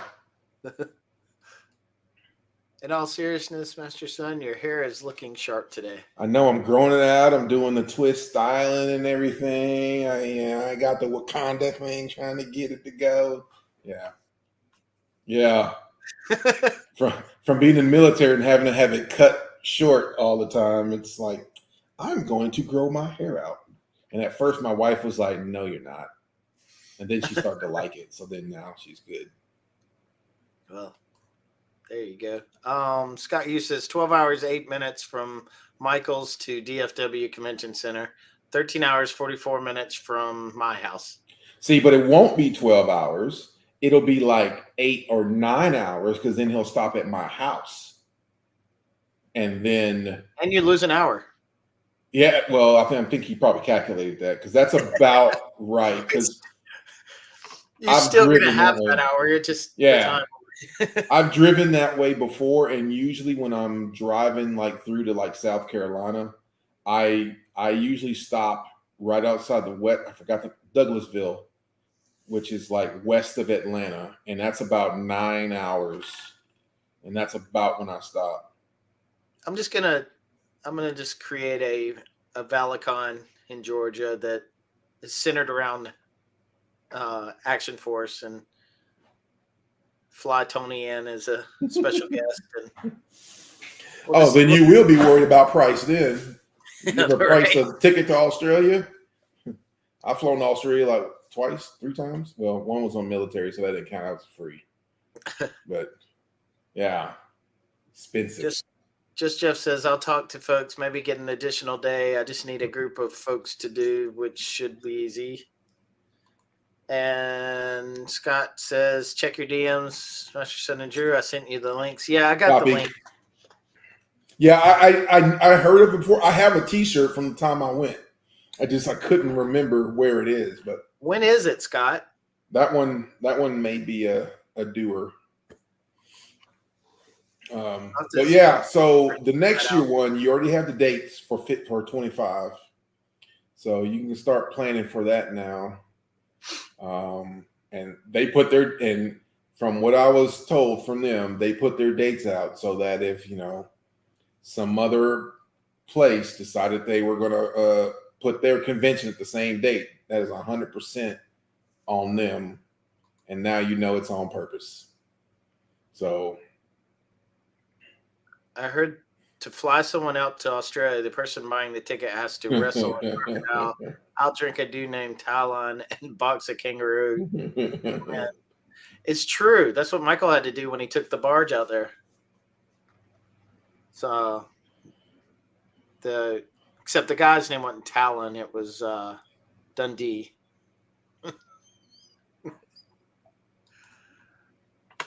November 22nd through 24th. I may be able to do that.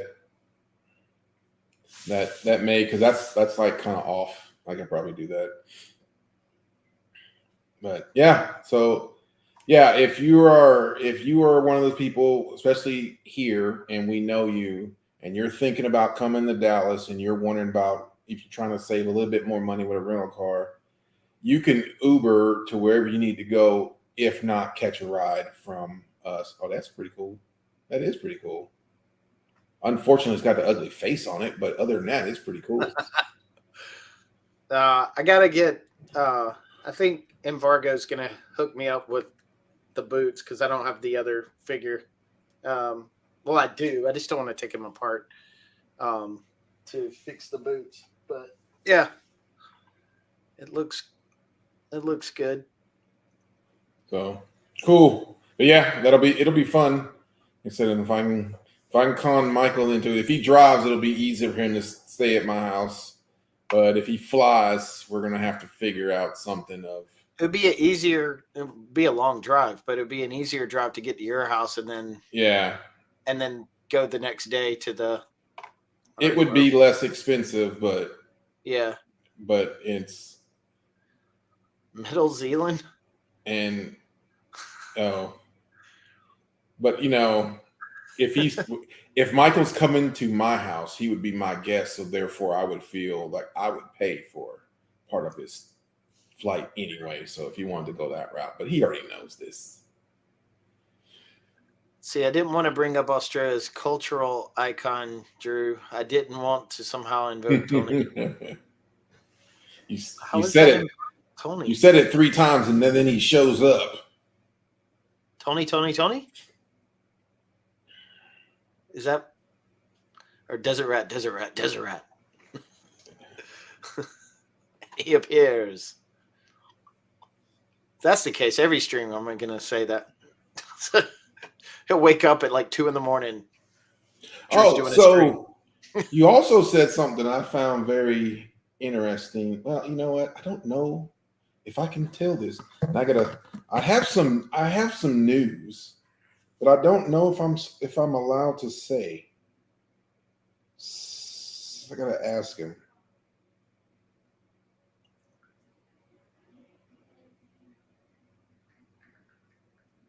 What did I say? Not you. Scott? I'm lost. What's that?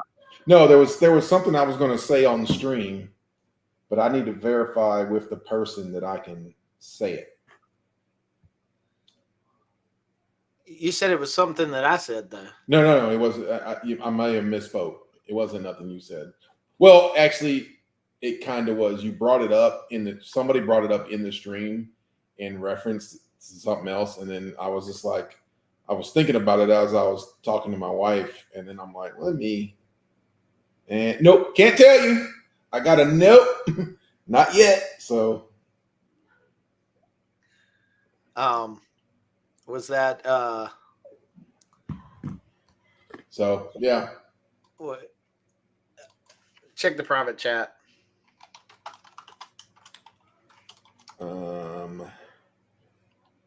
Snow Bunny. I like Private chat, not regular Snow chat. Bunny. I know.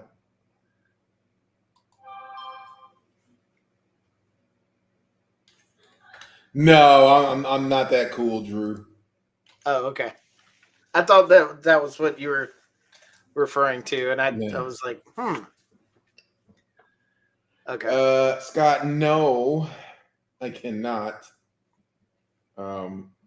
In case you haven't heard, they freaking boneyarded half of our AWAC. So even if I could, although I got my buddy who's a pilot, a couple of us who are like put together, rent a plane and fly. It's going to be our new thing.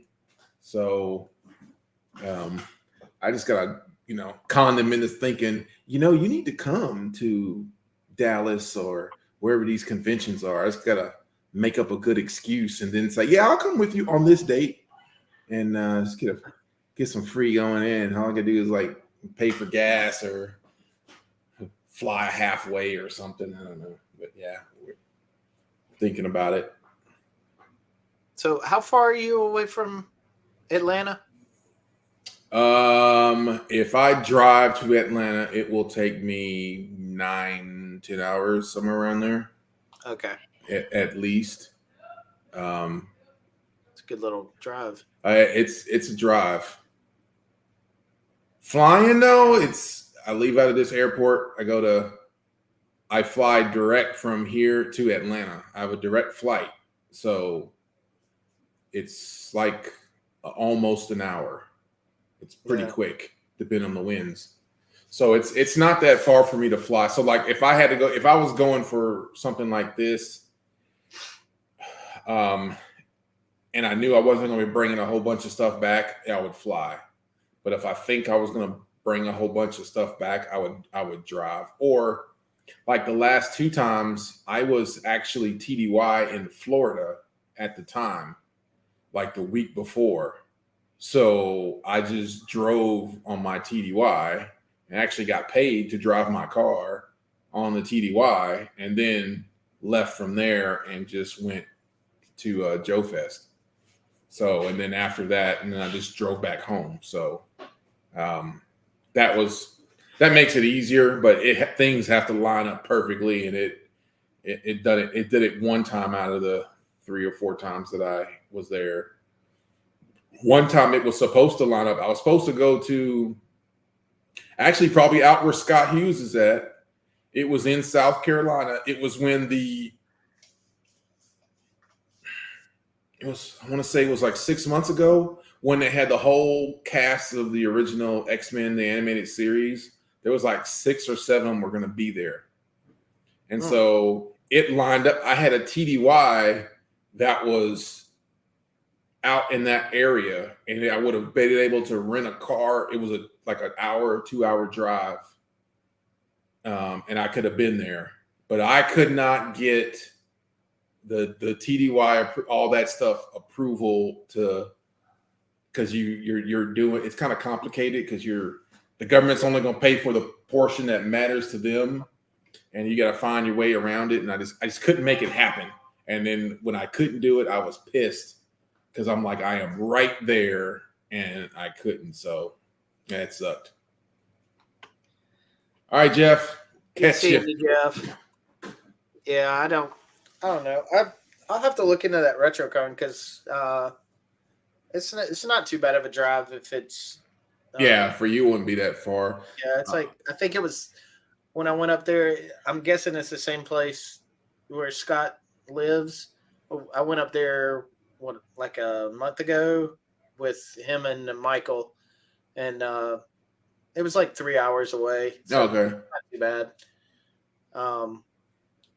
Hung out for the day and then went back home. It was a fun day. I had a blast. Yeah, I But- mean, like you said, anytime I'm planning one of these, I know I'm going to spend $500+ when it's all said and done, just for traveling and sleeping and stuff. Yeah. Usually, that's what I was saying that the cost outside of it is the main issue with going. When you're already allowing your funds, you have to budget this stuff out. Yep. I mean, I'm not like poor or anything that I can't afford stuff, but when you hit a lot of things at once, you have to be smart with your money and not just go crazy with it. And maybe some people can, but I'm nowhere near there yet. So like I'm pulling up my room, so I'm spending 14. So I'm spending $400 for my room Per night or total. oh, that's not bad. No, For how 4 nights you said? So I get there on Friday and leave on Sunday. Yeah. So it's fairly reasonable. Reasonable rate that you can get. And then so just to check before you say no, he just announced that they got another block of rooms at a discounted rate. And he announced this like a couple of days ago. Mm-hmm. So I'm gonna see if I pull it up. Yeah. I mean, I would love to go. It's not happening this year. Yeah. Fortunately, I want to be there, but I mean, with the thing, like the weekend after that, I'm going on a cruise with my wife. And Oh, that's all the more reason for you to go. Hey, I'm doing this with you later. You gotta let me go. But no, I just and then the weekend before it, we got some things we gotta do. And so the money, I just don't want to go into that money too much there. So yeah, it stinks, but there'll be other conventions and whatnot. Yeah. So main Yeah. reason is Tony's not there, so I'm not going to go. That's the reason why I am going. I ain't got to deal with that. He was saying they got shuttles that take you to the airport and back. There was something else. But yeah. Have to wrap this up. All right. Got to do something at 8:00, right at 8. So, Rollkeeper says I'm booked for DFW from Thursday to Monday, so I'm not rushing anything. That's awesome. That's the way to do it. Yeah. I'm taking, but because always when I come back, I like to have an extra day before I go back to work. Yeah. That's the way to do it. That way you're not rushing. You don't feel rushed. You don't have to leave soon.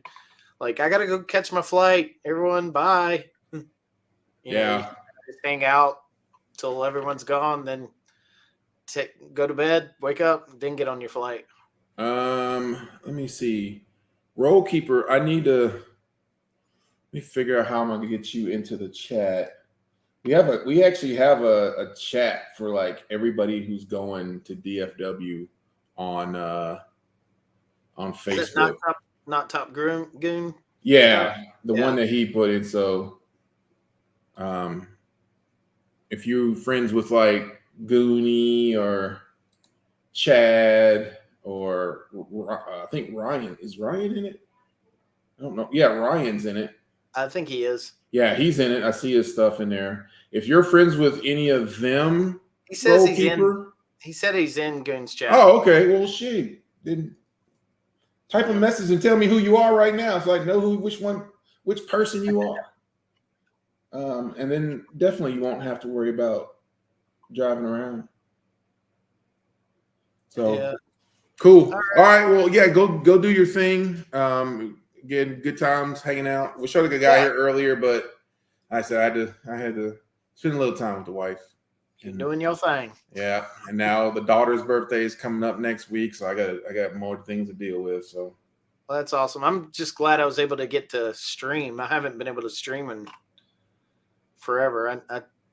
I've just been so busy that this has to take a back seat to yeah, oh yeah, personal life. So you got to do your thing, but I enjoy coming on here, seeing new faces, seeing old faces, getting to talk with friends, and just talk about the things we love and things that are on our mind. So, but there's a pill for that. Where can they find you? hanging around y'all places because I ain't got no place because I'm too lazy to do all this, and I ain't. If I was like Chad and fully retired and not working, I'd probably actually consider it, but I gotta work. Yeah, that's kind of the way I am. I'm like, I don't really have time to make videos. Yeah. Like, I leave that to the professionals. I need an editor. I don't have one of those. Yeah, but I do love just hanging out with Yeah. friends and talking, and it's not something we could do on a personal level all the time. So, internet is a great way to do that. And then, we have topics. We have topics. If we don't, we just talk about whatever comes up. So, and I enjoy that. But as far as I'm going, anyone that's new here, never been on the site, I do these live streams. They're random. Unfortunately, like I said, busy, can't really predict a time. Usually they're spur of the moment, maybe the day of, the day before.